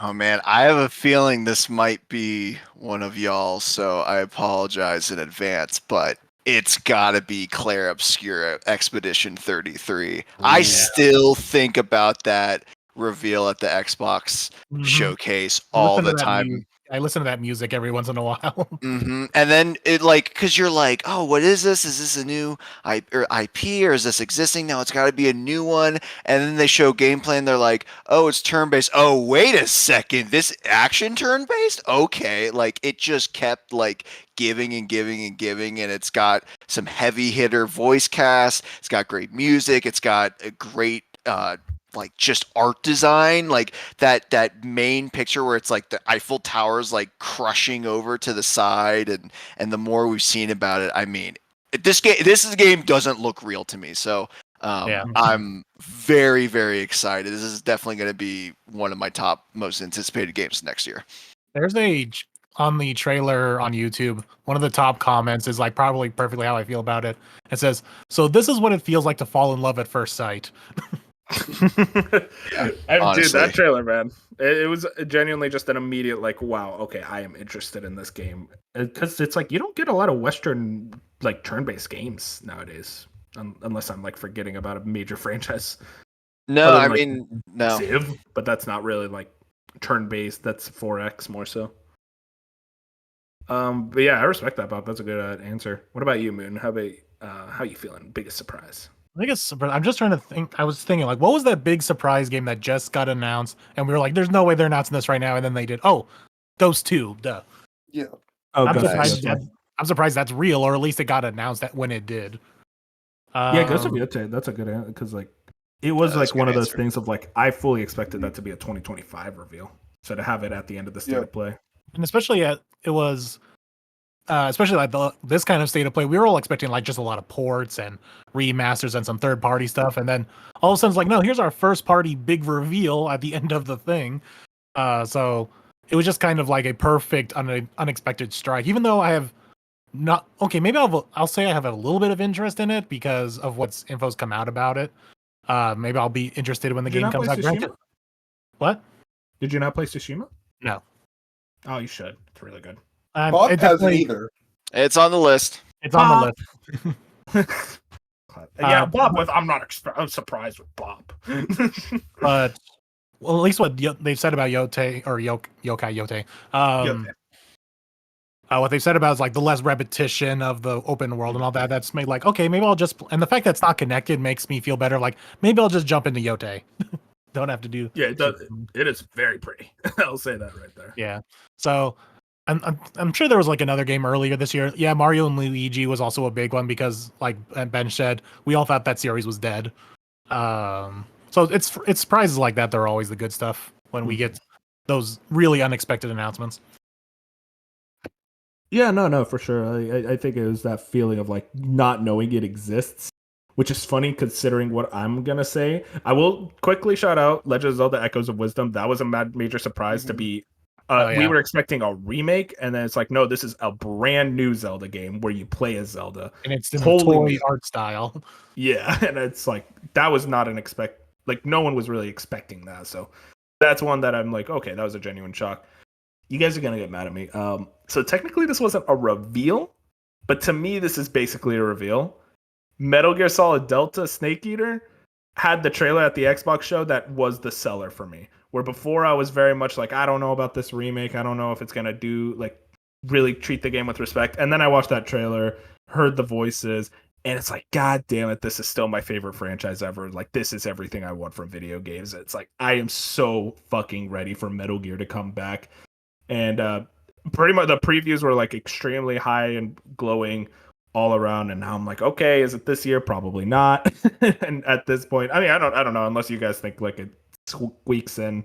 I'm pretty adamant it's probably 2025 now. Yeah, the fact it wasn't at TGS, A probably said little bit of a probably says a presence, lot that it's going to be like a 2025. It might be an early 2025 game. They might just be like, okay, here's the TGAs, and it's like, oh yeah, it comes out next month. Well, I Yeah, think it'd be maybe. March. Yeah, I want to believe in January, but I know it's too late. It did have a presence at TGS Moon, but like it was just a trailer and no release No, date. I know it had a presentation on it, but the fact that we didn't get a release date. Yeah. No, yeah, because that trailer showed Eve. Whew. Happy boy. But no, I'm very, very excited, obviously. It's my franchise, baby. Konami is back. Next up is the biggest surprise news. Now, this is a bit harder, considering, we're talking about like a news story, so like not all of us have the best memory. So just like a news that kind of came out like regarding the industry as a whole that just came out of nowhere. I'm gonna take it before anyone else does. Concord shutting down. What the fuck? Damn it. Damn it. I'm sorry, I just had to take it. That was a genuine, like, I could not believe that headline when I first read it.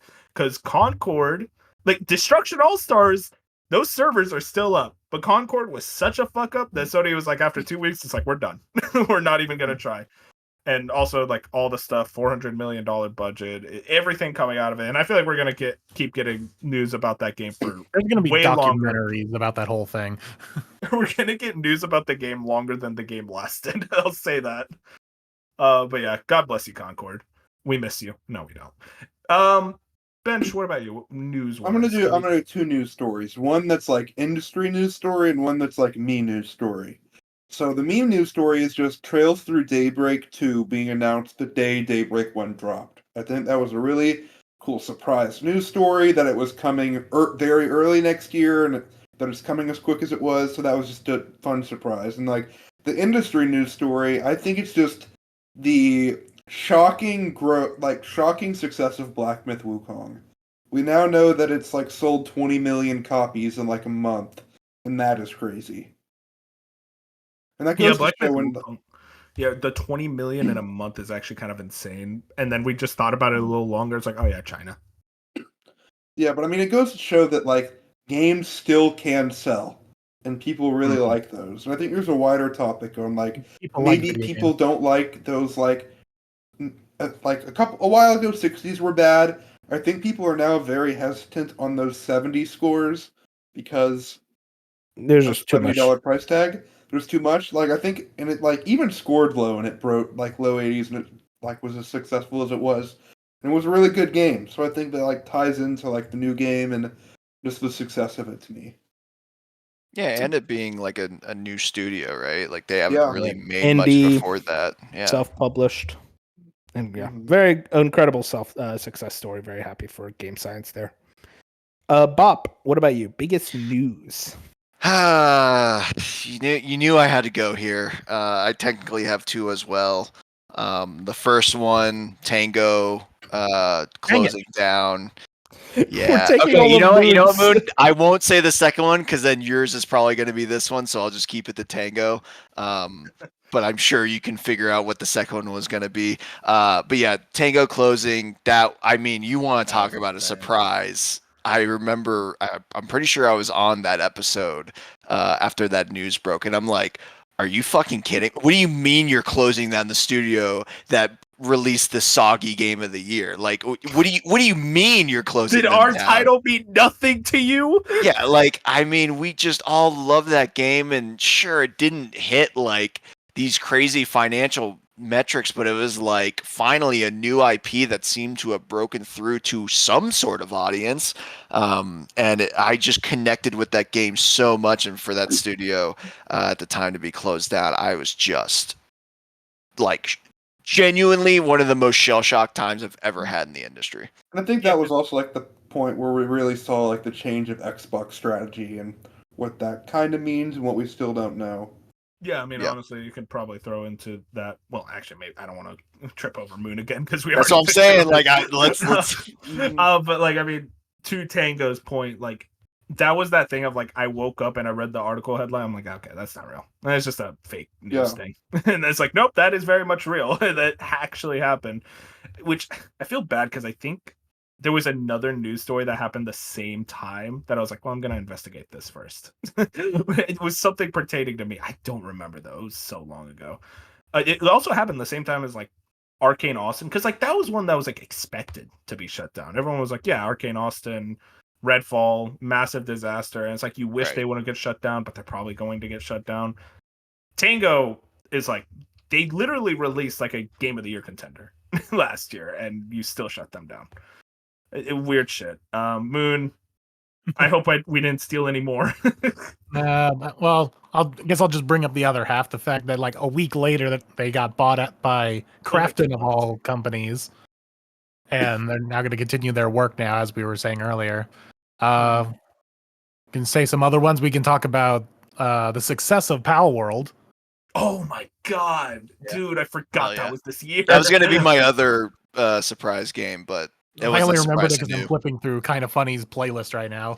So I guess the other one I was going to bring up then was just Xbox bringing games to PlayStation, like first party games. Oh, to dude, PlayStation. honestly, with that, Bob, I would say the Indiana Jones being revealed on stage to be released for PS5, where it's like you're not even gonna release it. What? You're gonna like just say you're gonna announce it now when you can't pre-order it or do anything with the PlayStation version. It's only available on Xbox. You're literally telling people, hey, if you have a PlayStation, don't buy it here. Just wait. That's crazy. But yeah, I mean, success of Pal World, because Pal World started out as like a meme thing that started on Reddit. Be like, oh, look at this Pokemon with guns, and then it was just kind of that for a long time. And then we all realized, oh, this is a real game someone's making, and the fact that oh, it's good and people are playing it, and a lot of people are playing it, and it's reviewing pretty well. And now granted it's petered off, but it still has its following.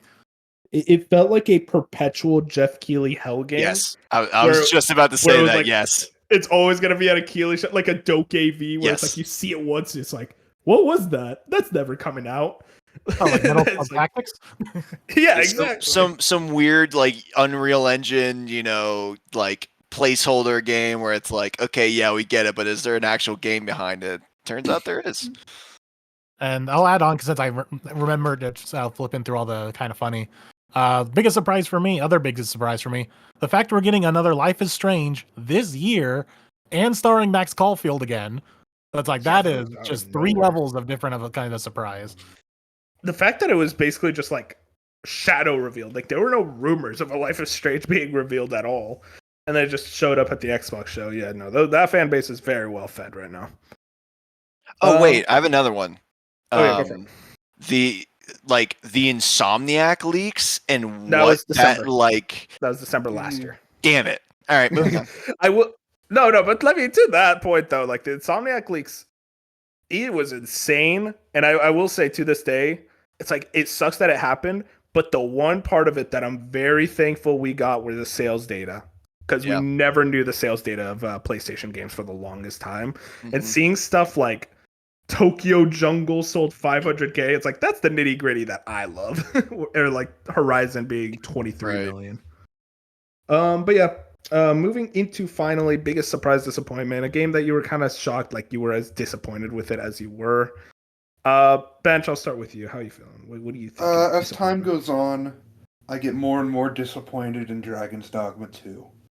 I think that game I thought was going to be maybe something else, because I mean, Capcom's obviously been on a roll lately, and I really thought like Capcom open world, a match made in heaven, because they've been doing great, and I just don't, now that I've like sit back on it, I don't think it's good. Like I think fundamentally I don't think it's a really good game. I think a lot of it has a lot of issues. I think monster variety in a game like fantasy monster focused combat thing, where you have like 9 or 10 like boss monsters and like field monsters, I think that's fundamentally an issue that should have been called out early in its development, because that just makes exploring boring when exploring you're supposed to fight monsters. And then I think like the combat is fun, but I don't think it's crazy good.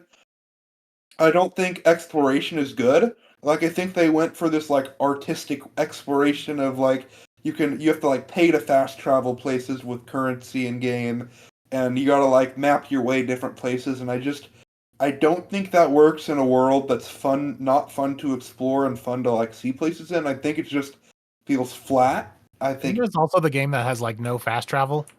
yeah, that's Yeah, what I you was have to saying. Like pay to for it. fast travel, you have to like go to the place that you first unlocked it, and you have to like register the crystal. But then there's only like 5 or 6 limited crystals in the game, so you can only fast travel like 5 or 6 times during the game. And I think that's just like maybe cool in your head, but playing a game, it's just annoying. And I think maybe if they had other things that made exploration fun, like finding cool things like you do in like Elden Ring or Tears of the Kingdom, or finding things like you do in or like unique monsters that are fun to fight. Like if you fight the same monster 10 times, you're likely going to want to run away and avoid it because it's a boring fight. And I think with them having like 9 or 10 like just like boss fights, I think that's just like so bad. It's like I think there's like poor artistic design choices that I think just like hamper the game so badly. Not even talking about performance. Oh Because, my I mean, god, we don't even need to talk about that part. I could see I it. just think like the more I think about it, just the more I think it's just a bad video game. It is interesting. First of all, bet you were holding that in. He was Yeah. waiting for an opportunity. But that fast travel thing is so funny to me because it's like, oh, we made it more like realistic, or like, because like I would compare, because a lot of people compare it to like, oh, the open worlds of like Elden Ring and Breath of the Wild. That's a style of open world. Even they let you fast travel. Even they're like, they don't give you a lot of information when exploring. They let you fast travel at least. So like that's just kind of annoying. Oh yeah. I will say it was like I was a game I was very much anticipating going into this year, and then I feel like a lot of people were, and when it came out, the reviews were really high, and people were very like, oh, they loved it for what it was. As like Dragon's Dogma fans were the ones reviewing it, but even those Dragon's Dogma fans, like I know Gene Park at least said it, where he was like, yeah, this is disappointing. Like this was not a sequel that we really wanted, as expected. Mhm. Really, it didn't go as Well, far as we thought. Also, the story is so bland and boring. Oh yeah, I mean that's pretty much everyone who does. Even the people who love the game are like, yeah, the story kind of sucks. Bop. I don't know if you need to go as long. I actually appreciate that. That kind of got me like, oh, maybe I don't. I could skip Dragon's Dogma 2. But Bop, what about you? What was your biggest disappointment? Yeah, mine are a little bit quicker. I got 3. I'll make 2 of them pretty quick because I do You're want to one spend to some say. time on one. Yeah, You're well, the one to say quicker. All right. yeah, well, you know, my surprise is I don't have 1. I have 3. Penny's Big Breakaway. That was Yeah, one of my most that was disappointing. anticipated. Yeah, I'll keep mine brief because it's just like I played that game for like 30 minutes. And I was like, no, this is not hitting for me at all. So that was a disappointment. Hellblade 2. I think I've been Whoa, on what? record plenty of times trying to defend that game before launch, and then I was playing it and like, huh. Yeah, so this isn't good. Did Xbox ever give it a 9? I'm sure they gave it a 10. I'm sure they gave it a 10. Like, I'm not even kidding. Yeah, that one was definitely like it was like, because again, it wasn't even that it was more Hellblade. Like somehow the story felt less relatable and interesting and like nuanced than the first one. Then it's like, how are we going backwards? Like on this, like how, like after all this time and stuff. And the visuals just like, sure, they were nice. They did not do enough for me to like carry that game. So, that one was a disappointment, but I wanted this. Really pretty. I wanted to save this one as my main disappointment just for the discourse in here. Yeah, Paper Mario and the Thousand Year Door, I just did not vibe with this game, and I still am not sure You don't like why. Nintendo. You don't like Okay. Nintendo. You don't like Well- video games. I get it. Pop, I'll give you this. It isn't as good as I remembered it. However, Okay. it is Take that. better by far than Mario RPG. It's not even close. Okay, well, it's my birthday, so you can't say that. Anyway. Wait. It's 12:18 a.m. No, it isn't. Yeah. It ain't your birthday It's still anymore. 11 over here, right? It's still 11 over here. I'm in Mountain Time. Sorry, sir. 2 of the 4 people here are in CST. So Okay, but 2 of the 4. Wait, Moon, are you West Coast? That's it's California Pacific Yeah. Standard. So he's even an hour behind. So that No, actually evens out. no. Pop has No, 2 he's more 2 hours hours of behind. birthday here. There's 3 more hours of birthday on our side rather than the 2 hours of not birthday on your side. That's I actually- rest my case. no, that's 2 hours. Bob, that's wait, 4. that's 2 hours. I don't know, man. Yeah, no, you guys are both at 12:18, so you're like 19 minutes. I have 19 minutes. Moon has an hour and Why are we 19 going minutes. so So deep into this? Talk about Paper Mario. yeah, okay. So yeah, I think I'm in chapter 4. I'm still every once in a while I'm like, okay, no, this is the time it's gonna click and I'm gonna go back. But it's just I don't know, like it like because even the humor for me, and I know this is like subjective, and me and Bench have gone back and forth on this like a million times, but it's like I just really enjoyed the humor more of Super Mario RPG than I do Paper Mario. And thank you for proving my point, Bench. I just wasn't fine with that. I like the attacks like are fine, but like the thing with Super Mario RPG was like it was 10 hours. It didn't overstay its welcome. It did just enough to like keep you going and keep you entertained, but it didn't overstay its welcome. And like I'm sorry, the chapter 3 where you're in the wrestling pit for what feels like forever. Okay, now I got I'm like, problem with you. dude, why am I doing 20 straight battles of like come like on. Underground wrestling drama and mystery? you're like this, like come dude, it's like- on. Yeah, Yakuza 0 did it 10 times The main better. I don't know what villain you is want from me. Vince McMahon, Bob. Come No, it's on. I mean, listen, I appreciate what they were doing with the actual story, but it's like, hey, can we like maybe bump me up like 5 matches instead of No, every throw single on- one? Throw It's on a a long podcast. The time goes by quick. You guys I gotta just- start listening to podcasts while you play games. That's all I'm saying. I do. I've been playing Zelda with a podcast on. Yeah, I And just that's gaming. yeah, I it's just a disappointment for me. So we're 1 for 1, and I'm like, I think I'm gonna like Mario and Luigi Brothers. I do want to play Mario and Luigi Brothers, If you, but it's you like better. I'll say this: this if is- you don't mention it to Bench because I think he would better. actually kill you. so better so not. I'm curious where I stand on that one because it's like okay, I'm 1 for 2 right Okay. now. Am I gonna be 1 for 3 Well, or is it just Paper Mario was a Well, blip? like Mario and Mario- Luigi kind of RPGs feel very different than the Mario one, Yeah. like the regular Mario ones, Paper Mario ones. Mario and Luigi is a lot more like. There's a lot. The comedy is so good in Mario and Luigi, and like even though they don't talk, like the chemistry between Mario and Luigi and their expressions in and out of combat, just like make those games and like the fun cast of characters. It's the combat is also like I think Mario and Luigi combat is the best like of the Mario like RPG. It seems more involved Paper- for sure. It's the best combat out of all like the 3. Is it as good as Hellblade 2's combat? Okay. What combat? Okay. Damn, Bob. You know what? Respect the hustle. It's funny. I've gotten so immune where it's like, dude, you could talk shit about any of my favorite games. It's like I don't care anymore. I love Thousand Year Door, but it's like I just do it. I don't care. Moon, your biggest disappointment, and you can't say Bob. You're gonna make me upset. I know it, Moon. Wait, What is he wait, gonna what do you say? say? What do you say? I can't say.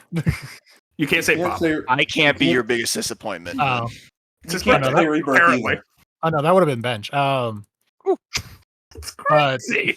if I had to, Penny's Big Breakaway definitely was one, but I also went in there.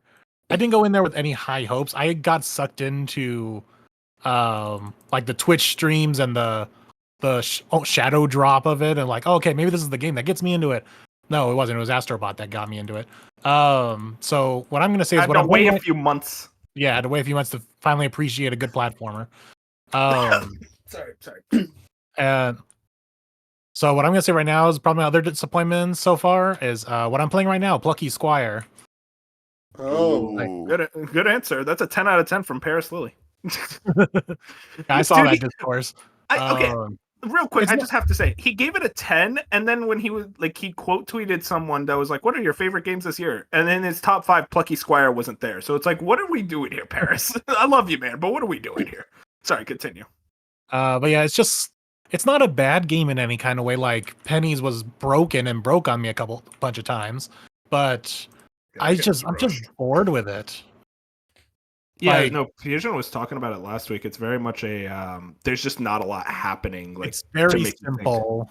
It's very simple. It's like there's a few good moments. There was like this little laser where you're doing like a classic arcade like side scrolling shoot 'em up.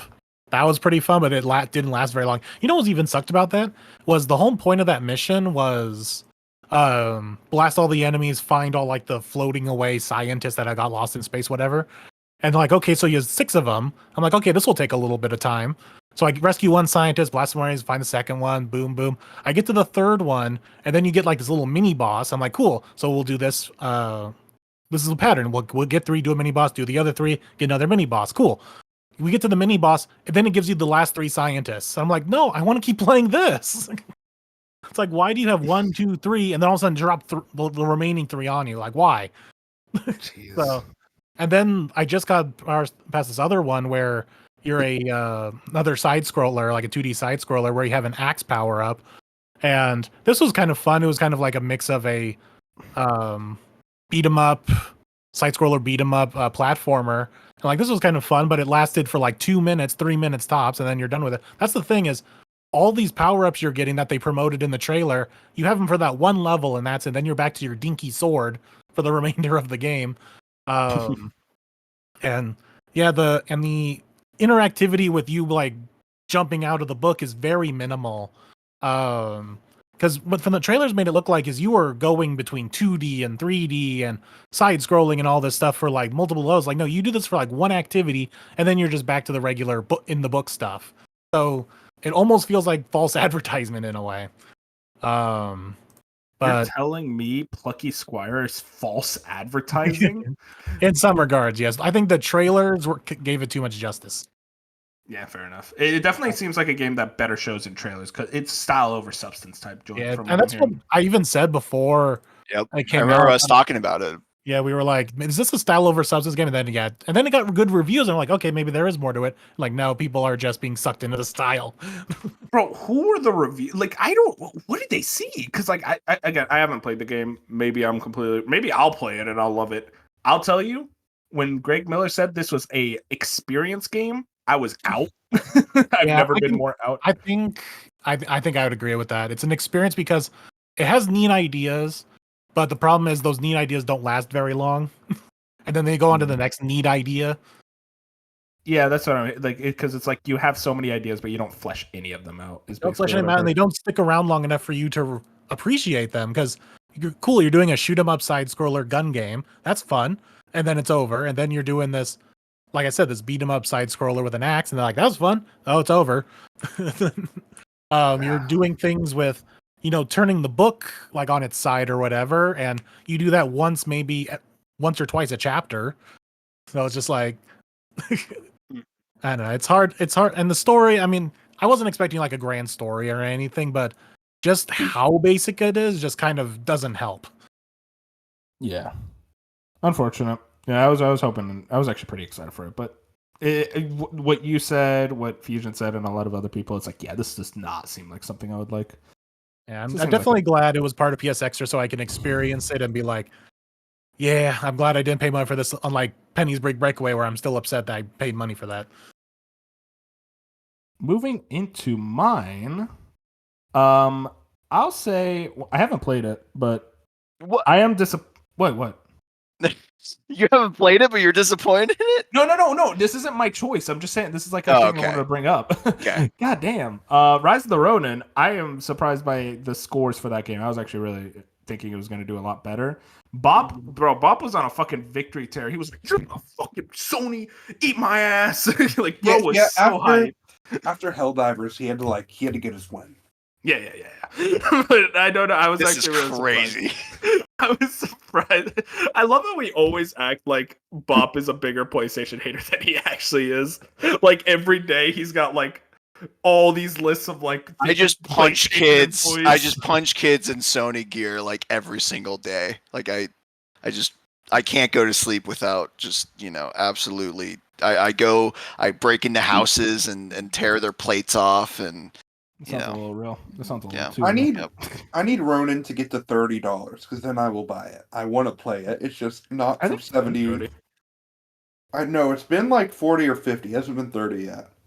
Physically, it may be, but I don't play physical games. I think for me, Ruz, this is like, as a Team Ninja fan, I feel like I probably should have expected it to land around this because, like, listen, this is what Team Ninja does. They're the masters of the 7 out of 10.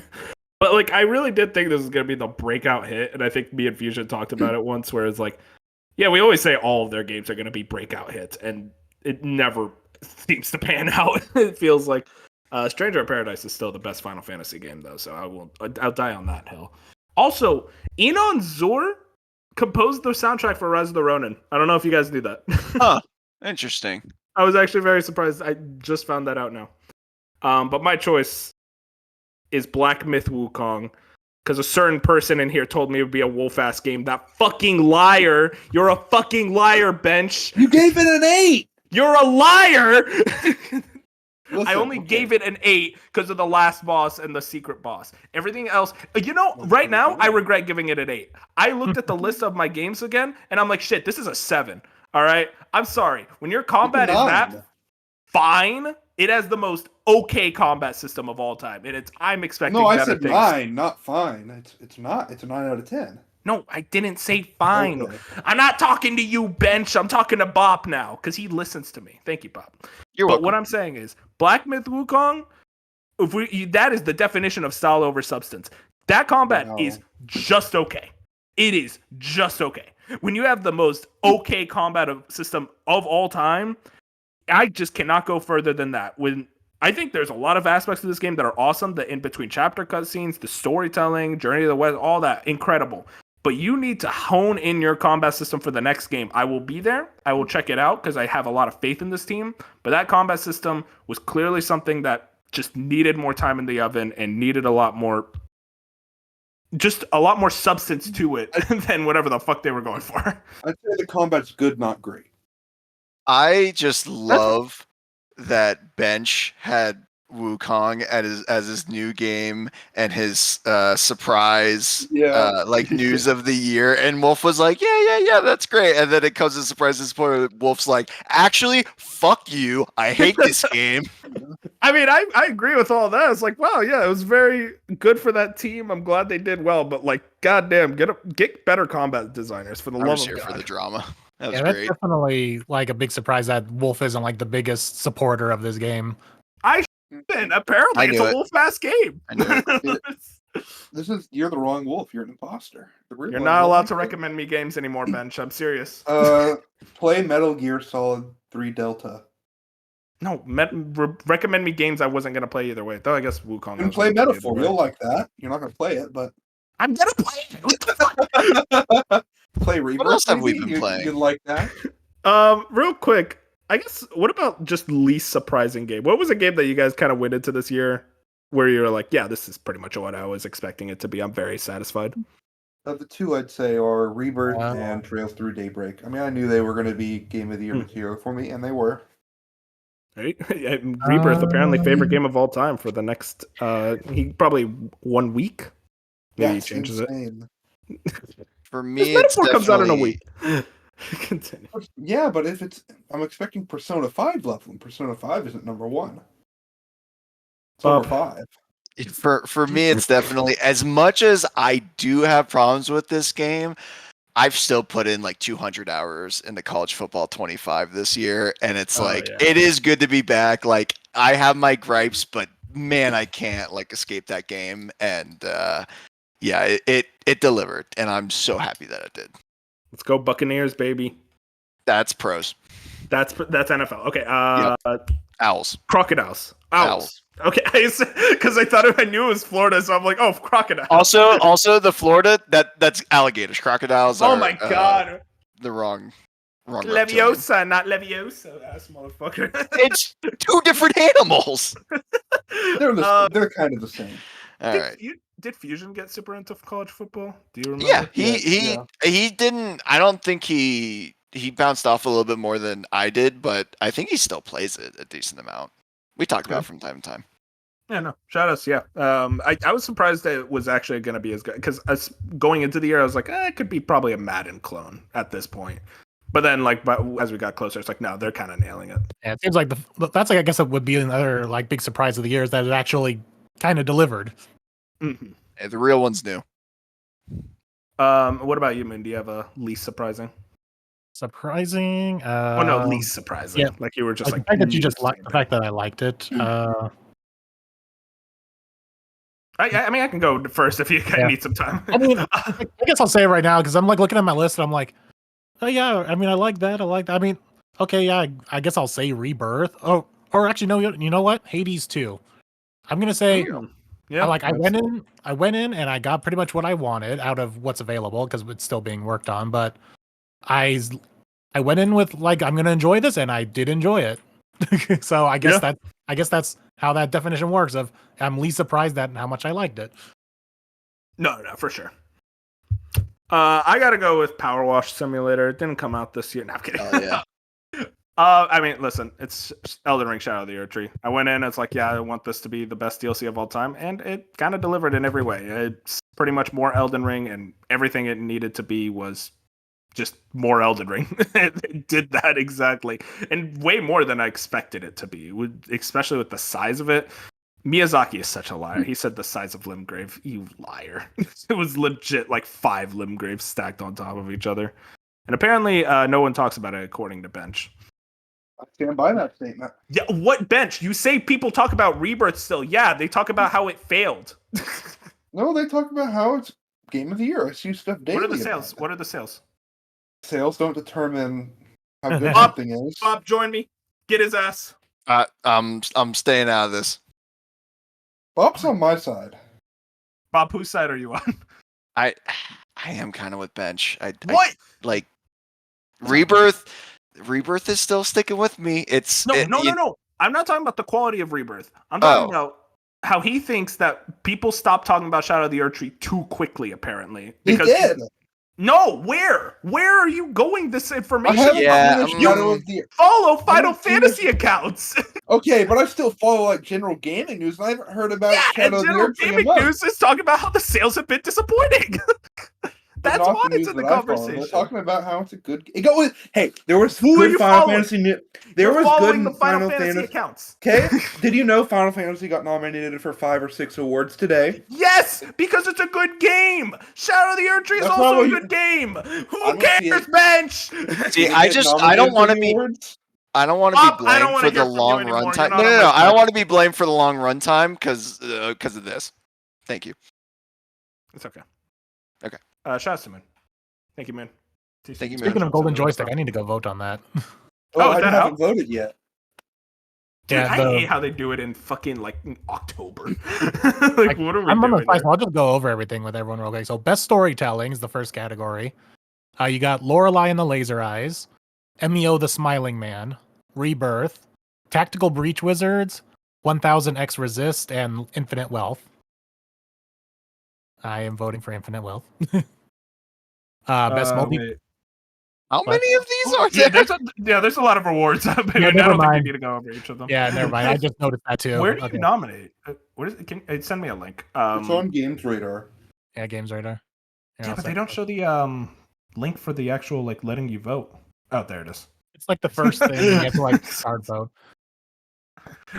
Anyway, wait, Golden Joysticks is Games Radar? Like Games Radar runs it? I guess so. Huh. Like how college football is here in best multiplayer. How is Metaphor like nominated for best visual design when it's not out? I mean, they're right. I mean, we've been looking at voting probably ends in a month or something.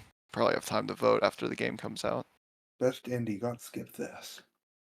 This fucking guy. I won't say what. Okay, never mind. Anyways, what we've been playing. I haven't really been doing much new. Just Echoes of Wisdom. Good game. Enjoying it. Kind of. I guess I can I'm talk bored with it. I'll be honest. I'm kind of getting bored of it now that I think about it. I'm actually gonna just be real with y'all. The beginning of this game is really boring, and that's what Jeff Grubb said. So I'm hoping it gets better. Where are you in the beginning of the game? I don't know. Have you done any dungeons?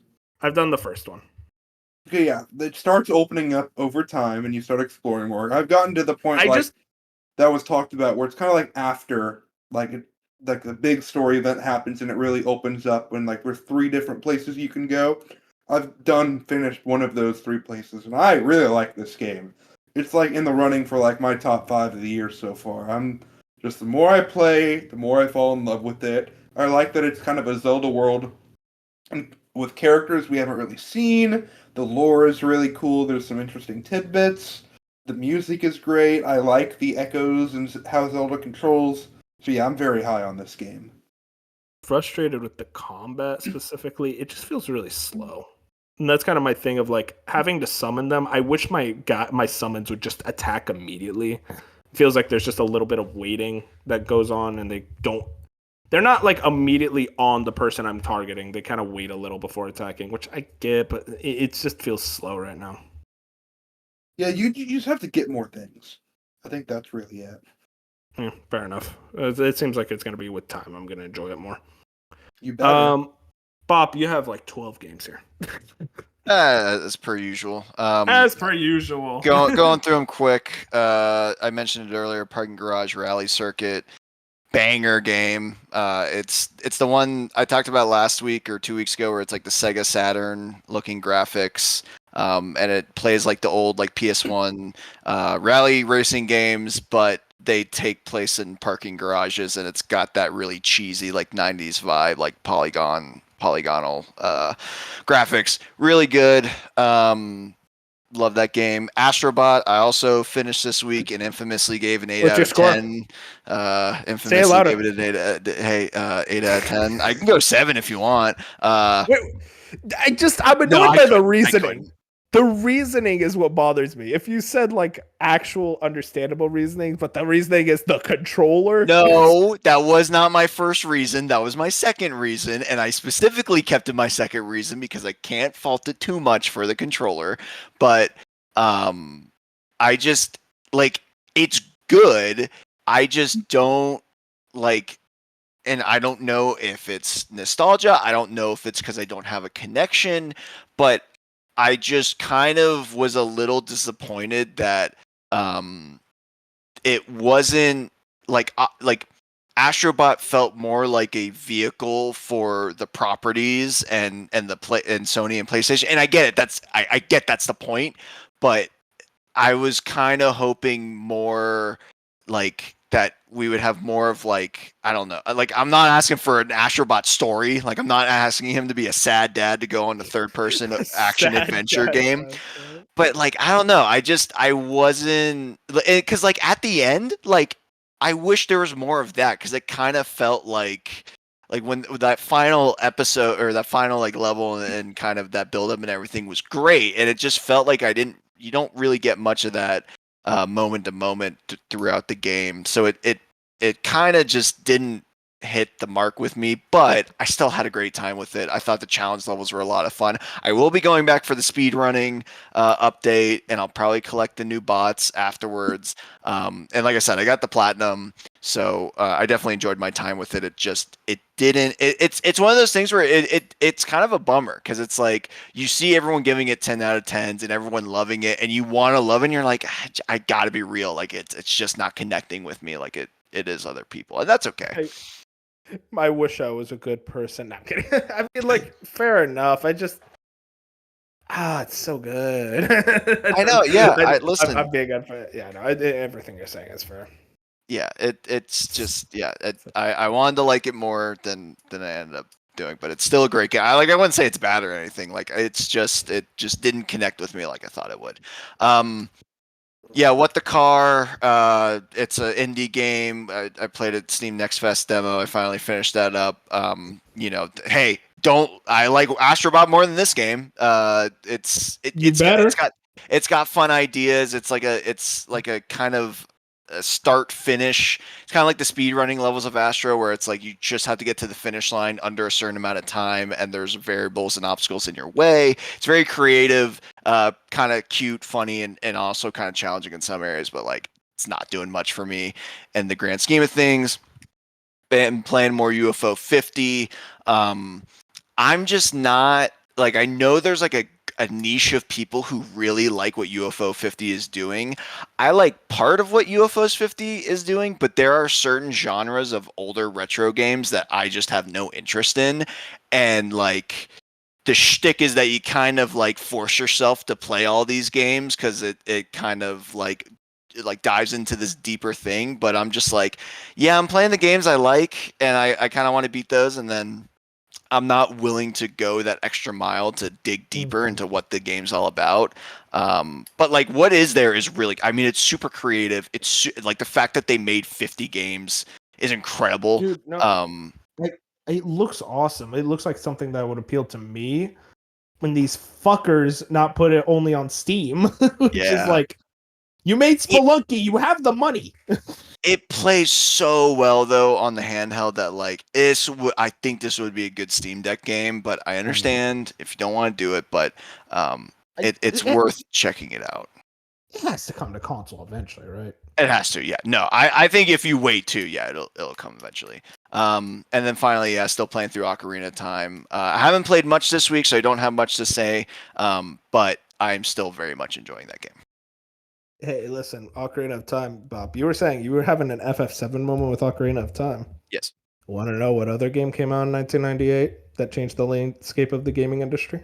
I'm glad you're mentioning this because I was going to bring this up earlier, but like my goal this year was to play the 3D Zeldas and Metal Gear. And Metal Gear 1 is like probably the next like older, because I have the collection, volume 1 through 3, and like I absolutely plan on trying to play that because I don't have much going on in October and November compared to you guys, so I'll have more time for that. Wait, what's your October and November looking like? Oh yeah, I already know what game you're playing in November. Well, yeah, but it's like, I don't like, because I'm not like Dragon Age. I'm waiting for reviews. I'm not sold on Metaphor. I'm probably not gonna get to. And then what's the third one we were talking about? Bench. Dragon Quest.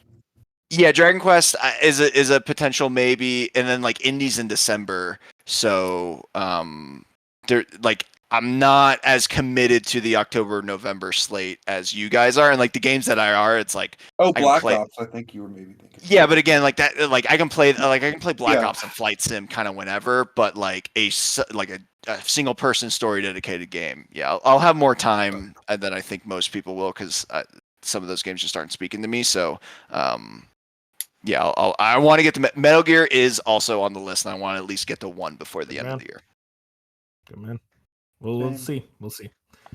Well, I think that's everything we've been playing. Real quick, I've been doing the voting for the Golden Joysticks, and I'm actually struggling on the best trailer because it's Death Stranding 2 on the beach state of play announced trailer, which that should be the answer.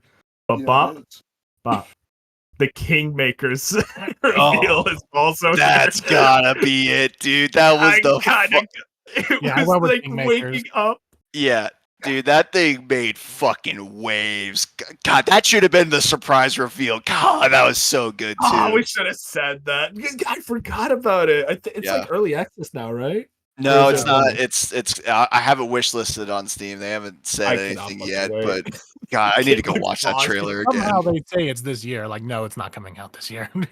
Because it was like a like it starts off like it's just a generic fantasy like chivalry-esque, and then they just start pulling out fucking guns. Time machine and a pickup truck just starts plowing people. Like, I'm sorry, what am I looking at? So incredible, dude. No, versus 2 questions. You're gonna get most anticipated game, and they list like 20 games. Yeah, what the fuck? Oh, GTA 6. There we go. You can pick 3. I was gonna go 2. Oh, 3? Okay, well.